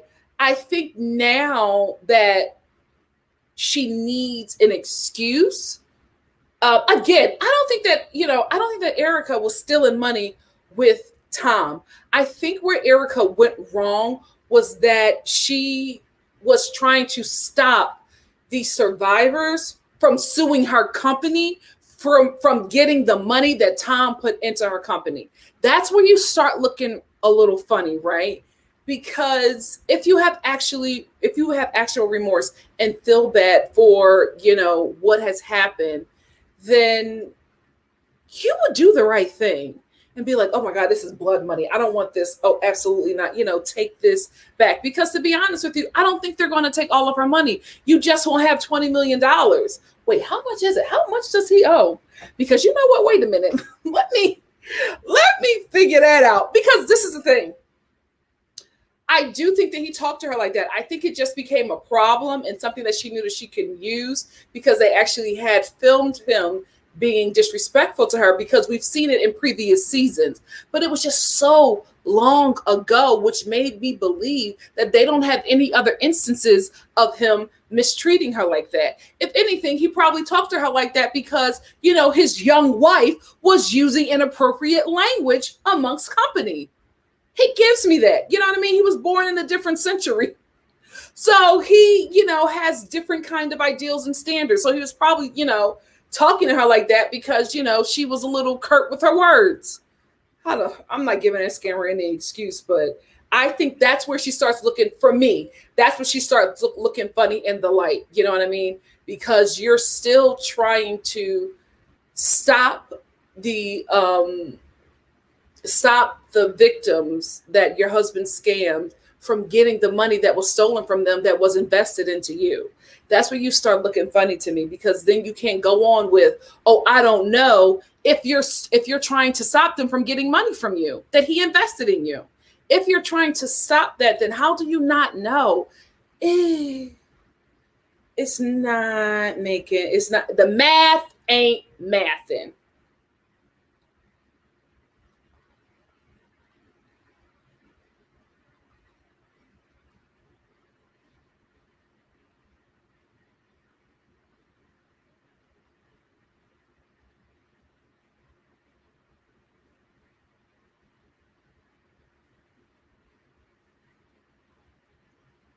Okay. Oh, this is one person. Erika Jane is liable to pay husband Tom Girardi's former clients amid his ongoing bankruptcy case. Oh, this is one client. Oh, okay. Damn. He owed one client $11 million. Okay, girl. You know what? I would try to, I would probably try to hold on to a couple of funds too, because that's just one client, and that's the guy that was burned from the inside out. He was burned all over his body, but he was also burnt within his body. Tom stole $11 million from him. Y'all trust white men way too much for me. Ain't no way. Ain't no way. This man is doing this to a black family. A black mother would be like, give me my money. No, I don't need you to hold my money for me. I'm okay. Thank you. Send it to me in a full check. I want my money. You know what? Don't even mail it to me. What time will it be ready? What time will they print it up? I will be there to pick it up. Ciao. I thought he at least owed 20 million in total. 11 million on one person. Erika, what the hell are you going to do? You got to marry. You can marry rich again. You still, you still got it. You still got it. You know what? Why don't you get yourself a former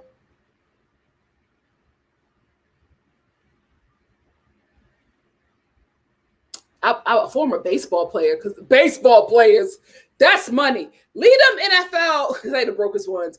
Lead them NFL and them basketball legends alone.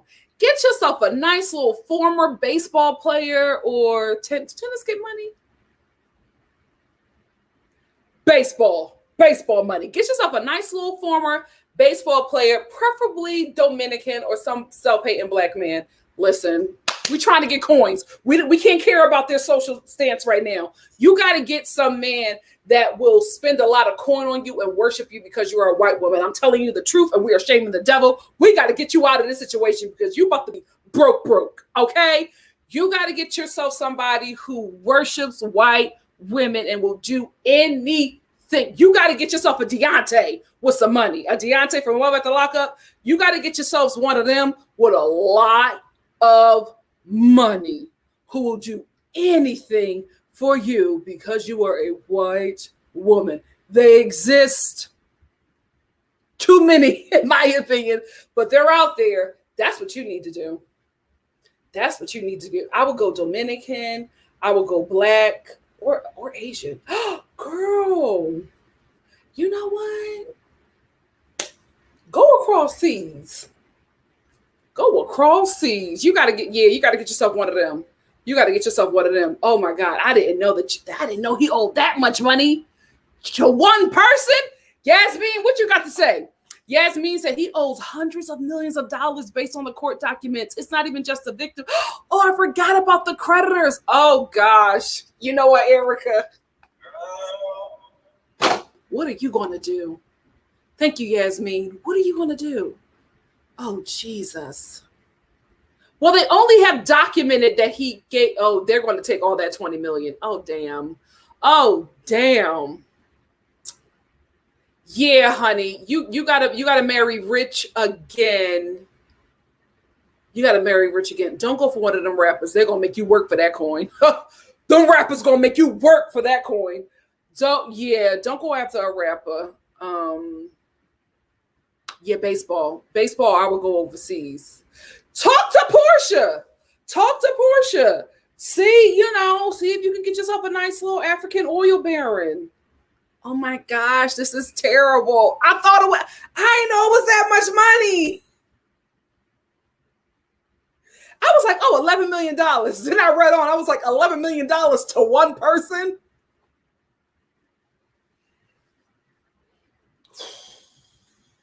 You want to sell some coochie. You want to sell some coochie to some wealthy man.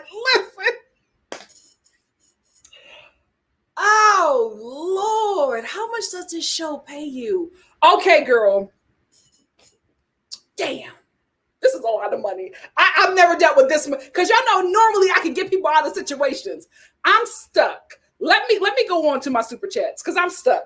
Hey, Tracy. Tracy said they're reporting Rinna has a pending lawsuit. Maybe this is the way she doesn't want to touch this. This is why she doesn't want to touch this lawsuit. That could be true because I heard some stuff about her house, but listen, I ain't talking about people living situation. Thank you so much for the super chat. I did hear that about her house. Y'all gotta stop. This is the thing, right? Stop borrowing from your house. You will always end up paying more because, no shade. But if you bought that house 21 years ago, you should not still owe like $4 million on it. That should have been paid off. But, I'm serious. Out here, you got to fake it till you make it. And a lot of people are going broke trying to keep up with the Joneses. Oh my gosh, $11 million to one person? Hey, Phil, thank you so much for the super chat. Phil said Vanderpump and Richardson don't deserve any loyalty. Erika is a scam artist. Why all these tears? Crying for years, ain't never seen any smeared makeup. Okay, feel good. Are you actually Camille? Because that's what she said. Thank you so much for the super chat. Let me make sure I didn't miss any more super chats. I got that one. All right, y'all, we got to brainstorm. We have got to brainstorm. How are we going to get her out of this situation? Because she can't even, you need a billionaire. Who is a billionaire? Jeff Bezos. No, he got somebody.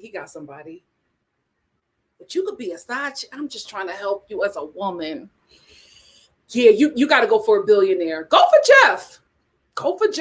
He just dating that woman. I don't know if are they married? Oh God, I don't want you to take nobody man. But girl, you are in a situation. Oh my gosh.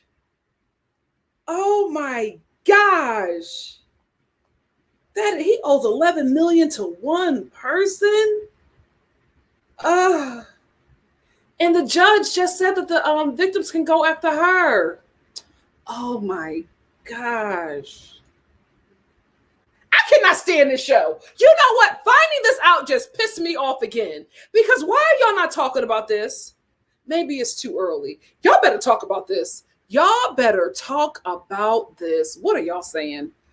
Oh, I didn't know it was that much money. I'm sweating. And I got my air on.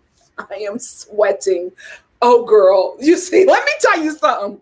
Y'all would never see me again. You think I would be on TV crying? I would disappear. Extradite me. I would be all up in Cuba, me and Asada Shakur living my best life. I can't. There's no way she can pay this money back. That's a lot of damn money. Oh, I would disappear. Ciao. Absolutely not. I'll be like, I feel so sorry for them victims. I was a victim my damn self, but I don't have it. So because of that, I'm disappearing. Adios. See you in Cuba. Girl, bye.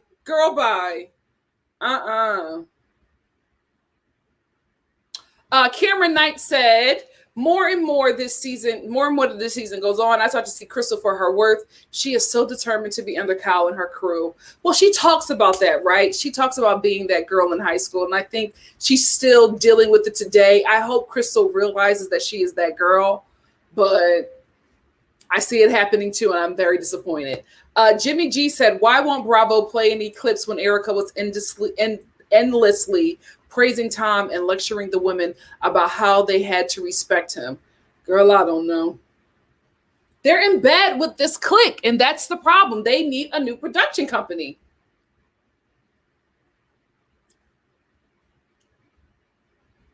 Thank you. Sarah said, if I snap my left ankle right now, I would be out forever, and I'm in my damn 20s. Thank you. It doesn't make sense. It doesn't make sense. Hey, Chanel. Chanel said, I don't think he has dementia, but do y'all really think that Erika had the power to put Tom in a home? Y'all got to remember who this man is in Cali. That's absolutely correct. That's absolutely correct.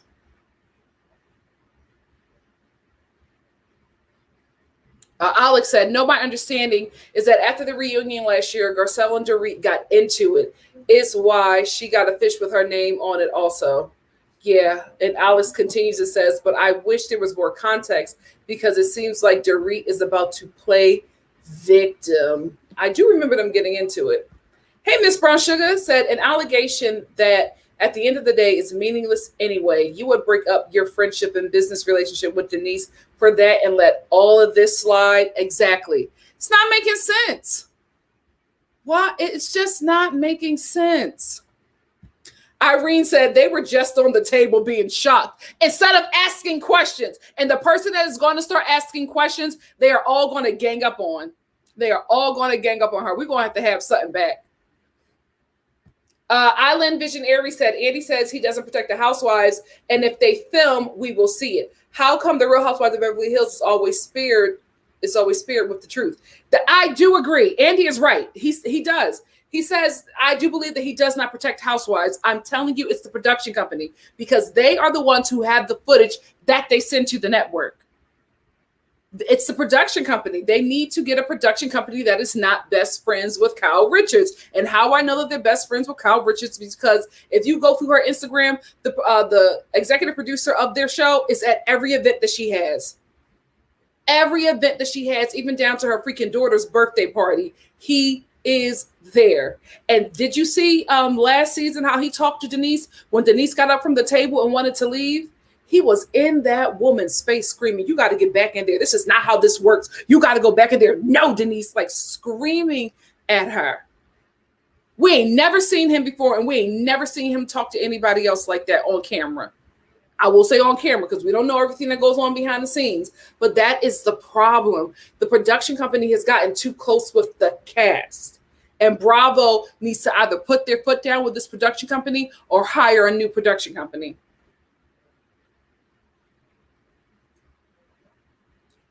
Hey, Danny said, I don't think she knew in details of the fraud. I do agree. But I do think Tom told her what was about to go down, and they came up with this cockamamie story to tell on the show. That could be very true. That could be very true. What we know right now is that she is lying. Erika, why did you tell that story? Oh, my God.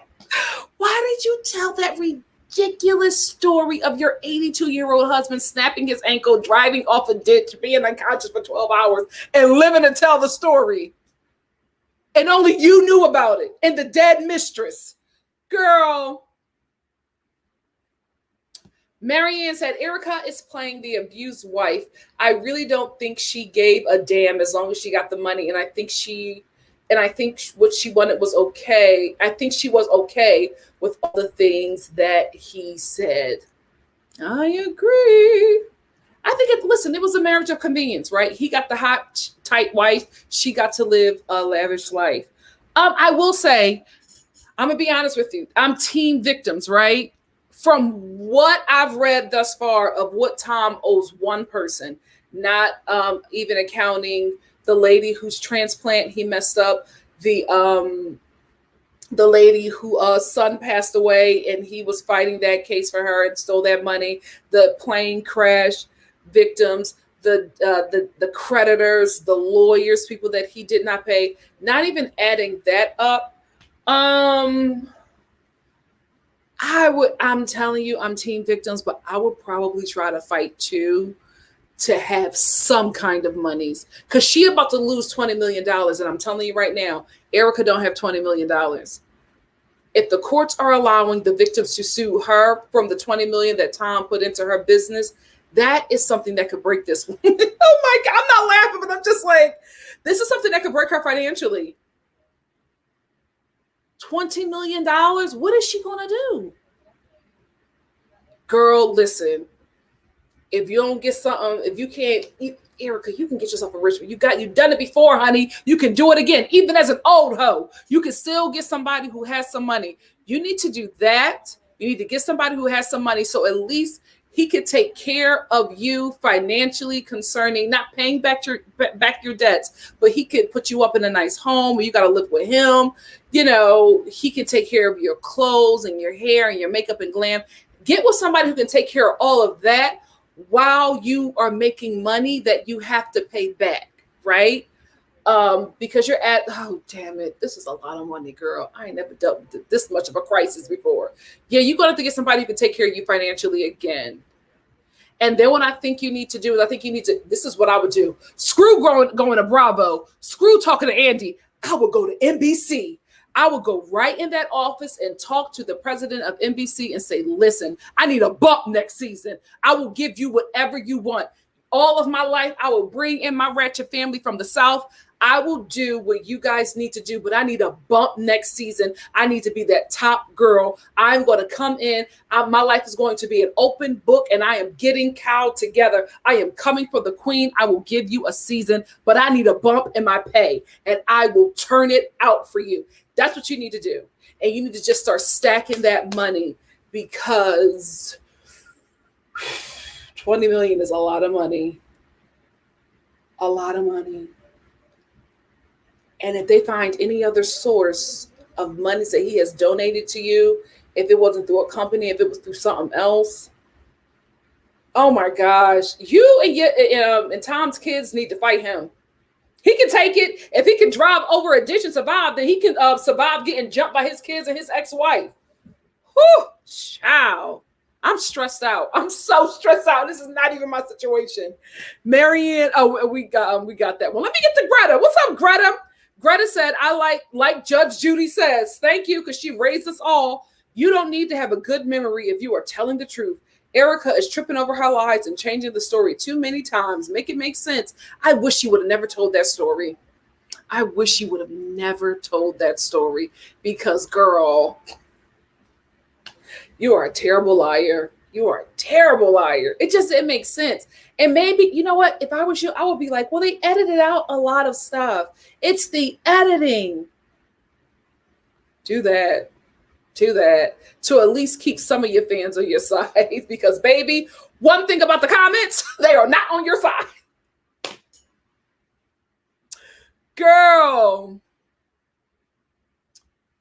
Oh. Yeah, because I don't think that Erika was out there scamming these people with Tom, right? I think when it was about, this is the thing I want to say, Erika. I don't think you knew. I will give you that. I do not think you knew. But I think when you found out, you started to do what you needed to do to protect your funds, because you sat down with your lawyer who said they can come after you even if you divorce this man, which has already happened at this point. And how we know is because you sued to stop them from coming after what Tom invested into you. It's out there. Those legal documents are out there. Oh, this is so sad. I mean, even if you don't like the girl, you gotta, this is so $20 million. People kill themselves over this much money. Oh, Lord. Yeah, I heard that too, that they're trying to get rid of Jen, the Real Housewives of New Jersey. And I hope they don't let that happen, because she's been bringing it this season. And just because Margaret, Jackie, and Melissa, who don't bring it, got a problem with Jen and they're icing her out of scenes, at least Teresa and Teresa's friend and Black Dolores is filming with her. So that works somehow, but I hope they don't try to ice Jen out the show. Because she's, she's a top dog, just like Teresa, in my opinion, because she shows up to work and she delivers. Melissa never delivers. Jackie never delivers. Margaret, she used to deliver, but ever since this facelift, I don't know who the hell this woman is. And Margaret, you got to stop that lying and gossiping, because when it comes back to you that you're the one that is telling people the stuff, you fall apart and you can't take it. Then maybe you need to mind your business and stop talking about people. Because you definitely said that about Melissa's husband. Miss Brown Sugar said, and she has not made any kind of effort to really demonstrate shock or heartbreak about the crimes. She could do that easily without putting herself in jeopardy. I will say this is when it's all starting to happen, right? So this is pretty early on. We're expecting her to act a certain way now, right? After we have found out all of this stuff. And I'm thinking that she's acting in a way to garner sympathy. But now we know so much, and the timing of when the show has come out, it's not matching up. This is so sad. This is just so sad. The more you find out about this story, the worse it gets. Oh, okay. Shan said word on the street was Erika is with Scooter Braun. There is money there. The only issue is that he's young and newly single. I don't think he's going to spend money like he needs to spend on her. You know what I mean? Because he got a lot of money. He's newly single. He's not even 40. He's going to be moving a certain way for a while. She needs somebody who's older and has like old money. You need an older person with old money. You got to get yourself a Morgan Chase. You know what I mean? You got to get yourself Wells Fargo. You got to get yourself a Bank of America kind of man. That's what you need. Or can we be real? A drug kingpin. Get yourself a drug kingpin.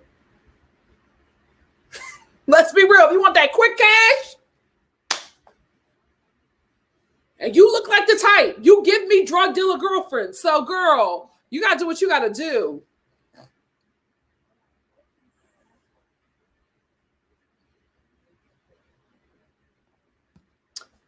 Oh, I think it's O'Reilly said, why would a rich man spend all of his money on somebody else's debts? Coochie.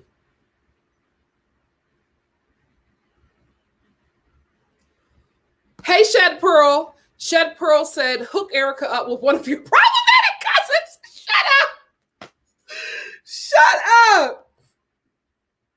Simply Simone Hey Sis said Erika either needs to get an NBA or MLB franchise owner. Look at me. I'm not even thinking about that. Owner or the descendants of the founder of Macy's or Bank of America. Absolutely. You know what? You need to get that because he got a lot of money. Get the dude that owns the Patriots. Oh my God. Get that Patriots guy, Erika. Get him. Get him. Is he married? Are billionaires ever? Oh, Bill Gates is single. Bill Gates is single. Girl, Bill Gates. Bill Gates. That's where you need to be. Bill Gates. Jimmy, please see your way out of this chat. Please see your way out of this chat. Oh my God. Oh, God. Alex said, crazy how he got away with all these scams for so many years. Ain't nobody checking somebody when y'all call him the king. You know what I mean? After that Aaron Brockovich deal that he made, not deal, but after that case, he became like a king and wasn't nobody touching him. Like he was electing governors of the state of California. Gavin Newsom is probably still, well, I don't think he's still, but he basically got that man in a position. Tom is very powerful. I can't believe he's this broke though. Child, I'm telling you, I feel like he's gonna pull a Hugh Hefner and just give up the ghost. And just give up the ghost. I absolutely agree with you, Jonas said, and it's not making her case better by posting provoking quotes on Instagram and pictures of her hung on the cross and a stake like a witch getting burned. If I was her, I would go dark on all my social medias. I will go dark on all my social medias until after the reunion. You should not be actively posting anything right now. Anything. In the words of Wendy Williams, they don't call it Beats by Dre for nothing. I don't want that for her. I mean, I need her to show some remorse, but no, absolutely not.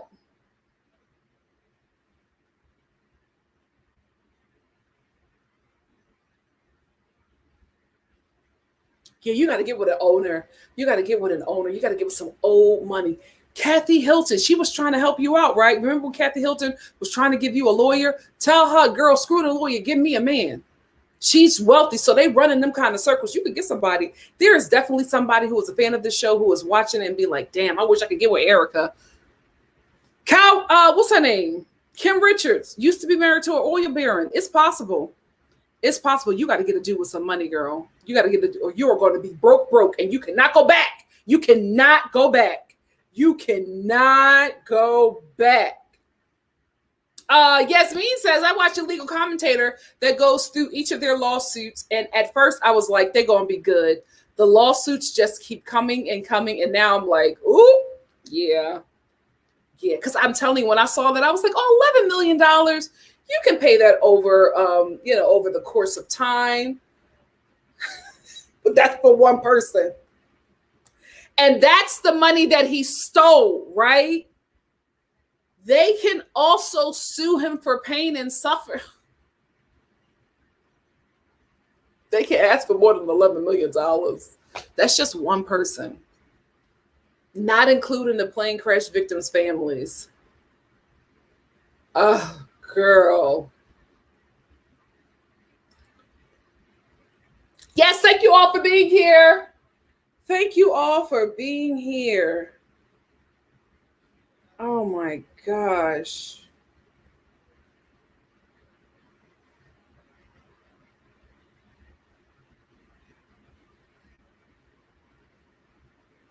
Oh, he still got former clients. Oh my gosh.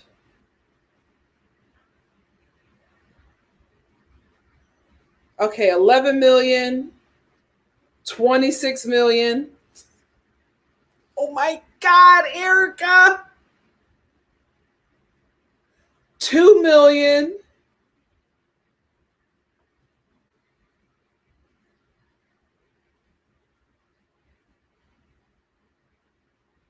And that's not even counting the lawyers that are suing him for not paying him for the case. Oh,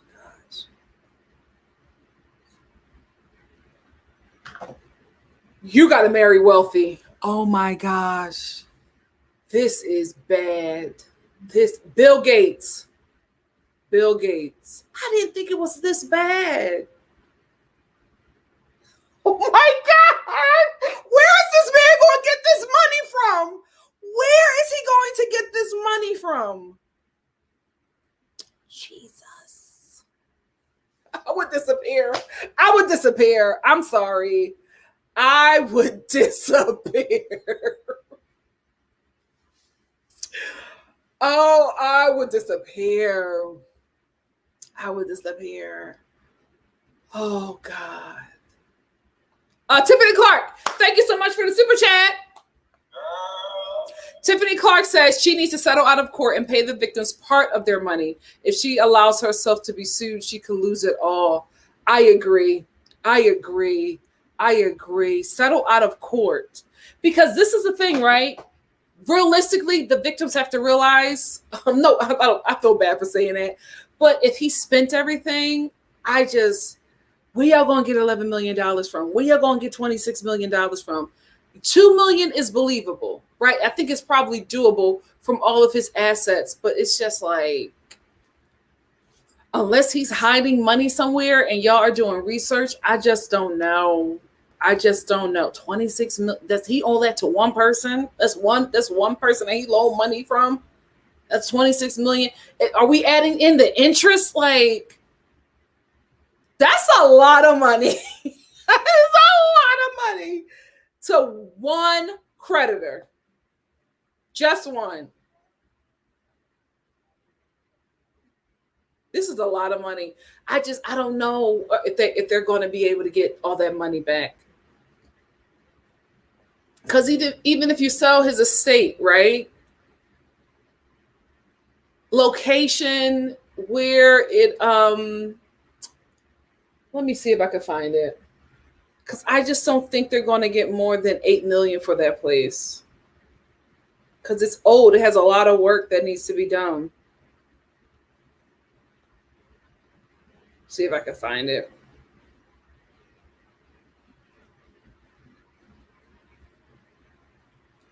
Oh, okay. They listed, but okay, so they listed the home for 13 million, right? That could probably take care of one person. You listed for 13 million. They're not going to get 13 million for that estate, not in this economy, not at that location. So they probably might settle for, I think they're probably going to get 8 million for that. 8 million. If you could get 10, great. But I don't think they're going to get anything more than that. But at least that's one place. Does he have other homes? Because we got to get because the 26 is going to get their money first. Whoo-cha. How y'all trust this man like that? Whoo! I got to move on. I didn't not know it was this bad.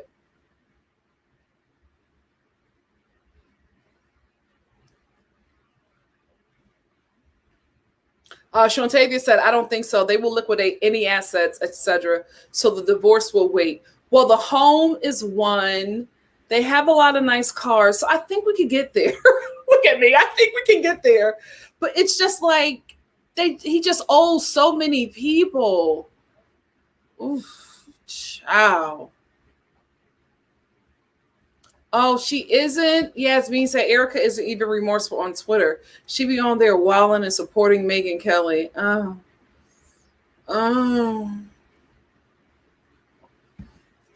Hey, Sightsee is a part of the replay gang. Said one of the ladies from the lawsuit did mention Tom's car crash on Heather McDonald's podcast before airing yesterday's Real Housewives of Beverly Hills. Was he in a ditch or was it like a fender bender? Did he snap his ankle? She going to have to do something. She going to do something. Is Pablo Escobar? Does he have kids? What's his son? Pablo Escobar's son? Do he got sons? You want to get one of them? Because I watched that series. He made like $1 million a day. Girl, all you got to do is be with this guy for like 2 years or so if you can survive it. And you can get your money. Or maybe you got to start trafficking. Not coochie, but coke. Girl, you got to do something. You have to like, you got to transport a lot of coke. Oh, God. But you're in wealthy circles. You got to do something. That's a lot of money. That is a lot of money. I don't think you have that. Get that Patriots money because he's on his way out, but I think he's married. You got to get somebody who is on their way out. Not Tom, not nobody like Tom. You can't get no 82-year-old who can survive car crashes and being unconscious for 12 hours. You need somebody who is on their way out. Oh, Tracy said, NikkiStar TV, don't tell Erika to go after my man Bill Gates. I'm already getting dust in the DMs.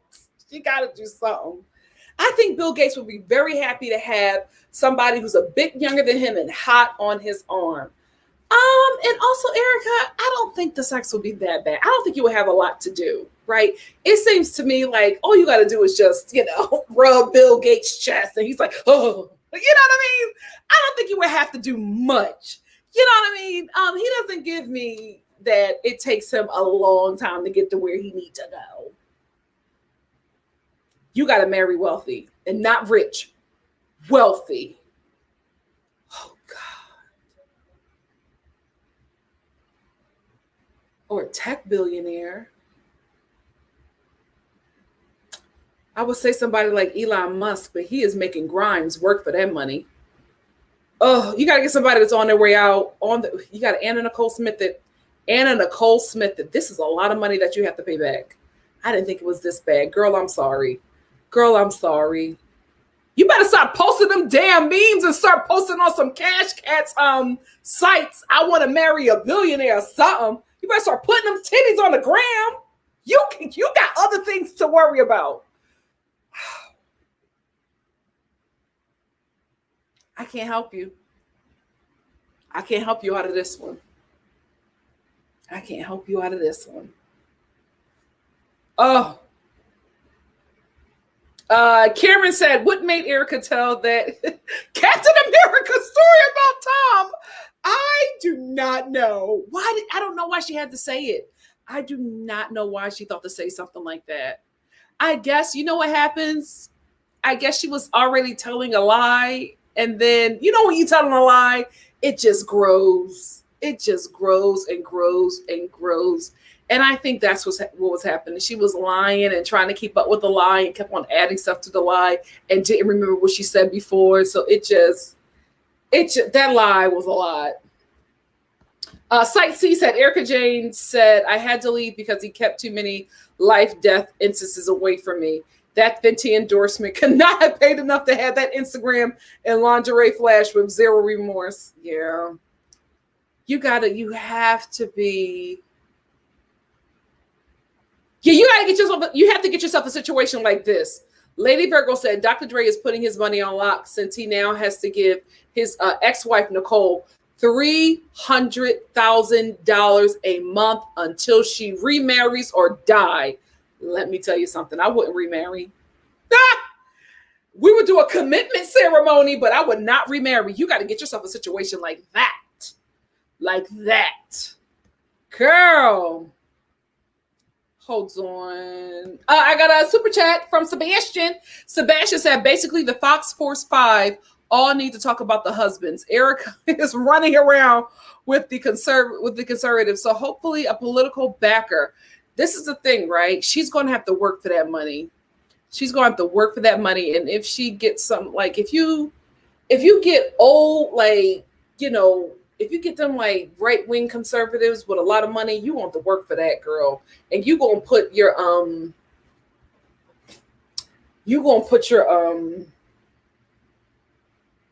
Bravo check in jeopardy. You know, look at what happened to Kelly. You can't be out there going crazy and doing, you know. Thank you, Sebastian. You know what I mean? You can't be out there saying all kinds of stuff like them, you know, them weird Fox people. I would tell her to stay away from that. Because you want to work for that. You want to work for that. Hey, Tracy, thank you. Tracy said, tell her about Timmy. I can't believe this. He's going to make a good plumber. Thank you, Tracy. Oh, gosh. Oh! Marianne said, I'm pretty sure that they own those private jets, at least one of them. And I think the other one was shared. Yeah, how much is a private jet? How much is a private? Okay, Erika, we have this. So the home, if you can get at least 10 million from them, you can pay the one guy who was burned from the inside out. That takes care of him, unless there's interest, right? That's an issue. How much is a private jet? Because he owns a private jet, right?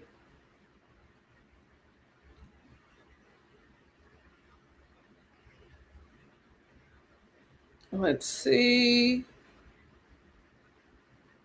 Oh, no, I'm not trying to book one. The devil is a liar. Oh, no. Okay. The price of a new private jet ranges anywhere from $3 million to $90 million. So maybe their private jet is somewhere in between. Maybe you can sell it for about $10 million. Okay. So that takes care of partially what y'all owe the creditors. No, you know what? If the house is sold, oh, is your name on that house? Damn, that money is going to Tom. Your name not on the house. Girl, what is your name on? Is your name on anything? Is it on the jet?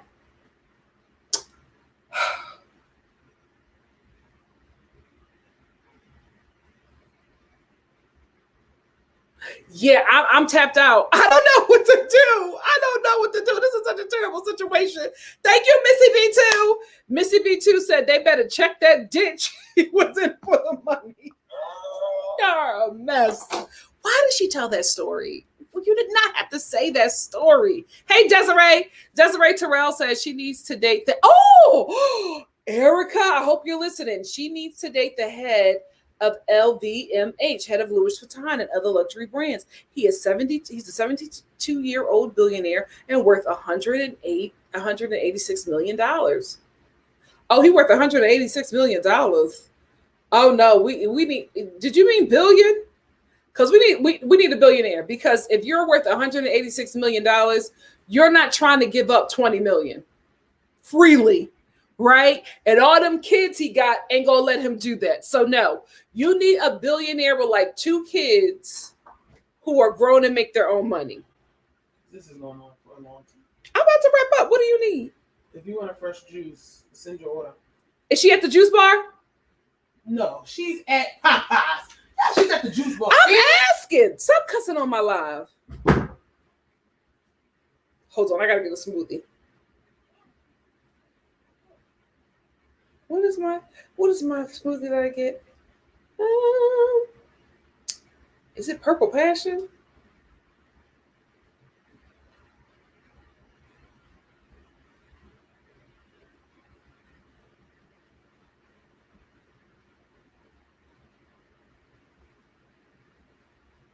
Nice. Okay, I got my smoothie order in. Anyway, what were we saying about how we can save Erika? But I don't think it's going to be possible. What's up, Jonas?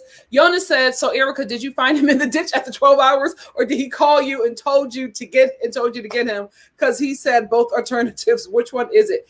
Is the mistress still in the ditch? That's what we have to find out. That's what we have to find out."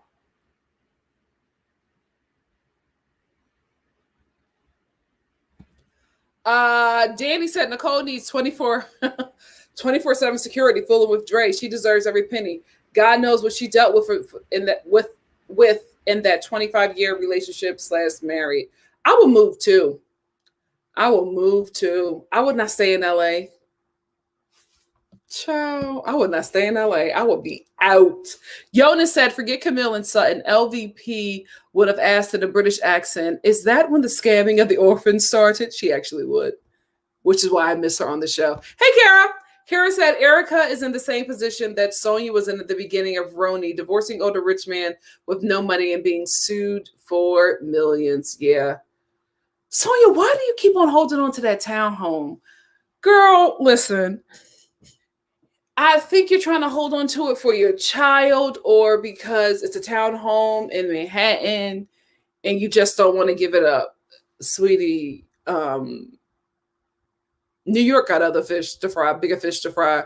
If I was you, I would sell that home before it is underwater and you can't sell it. I'm telling you, ma'am, sell that property. Manhattan is flooding way too much for that property value not to go down. Sell that property.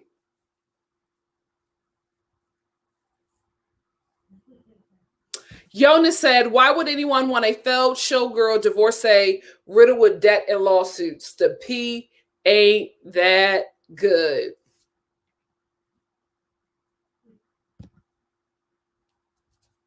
People kill for coochie. I watch enough ID channel. They kill for coochie. You'd be surprised.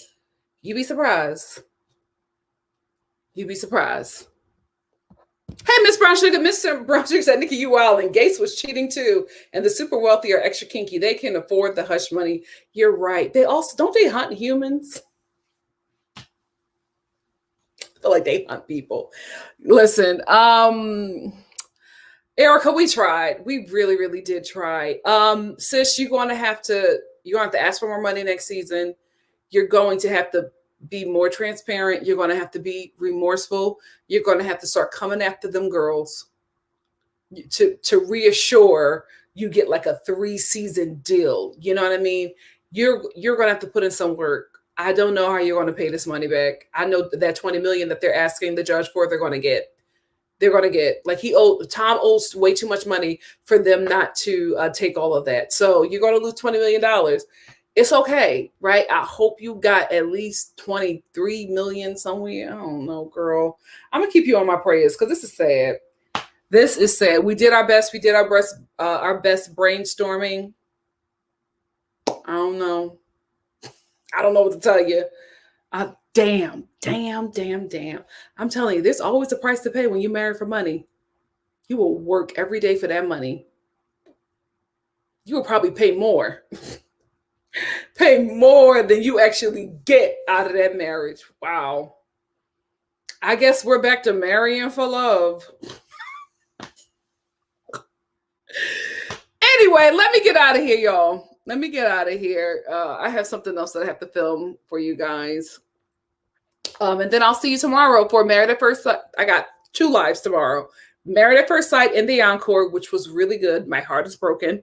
And Love of the Lockup, which will be at 7:30 Pacific Standard Time. Ciao.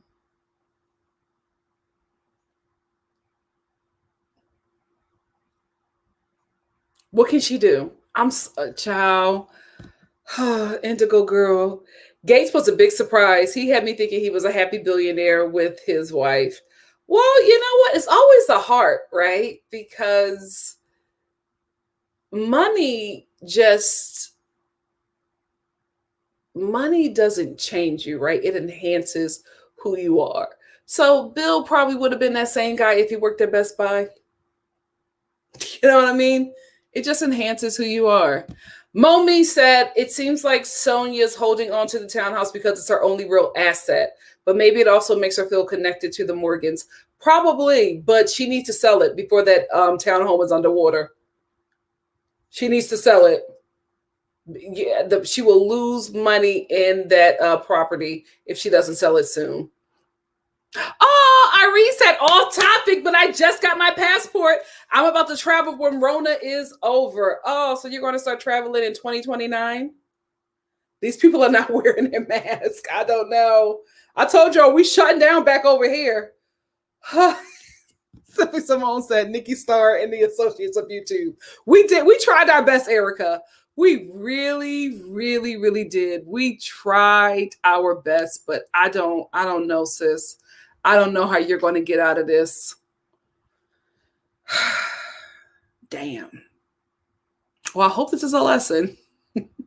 Marrying for money is not all it's cracked up to be. You will work for that coin. Oh, God. We got to go back to them working class men. Anyway, love y'all. Let me get out of here. I will... Yeah, we're going to talk about the terrible 2 tomorrow, Vicky DC. I will see y'all tomorrow. Thank you again, guys. Seriously, thank you all so much for supporting me. I truly, truly appreciate it. I'm so blessed that, you guys enjoy what I do over here. It means the world to me. If you like what you see here, please make sure you like, comment, subscribe, and share. Liking helps show the YouTube algorithm that people like what I'm doing over here, and they push me out to more people. Subscribing just lets me know that you love everything that I'm doing across the board here at YouTube, at NikkiStar TV.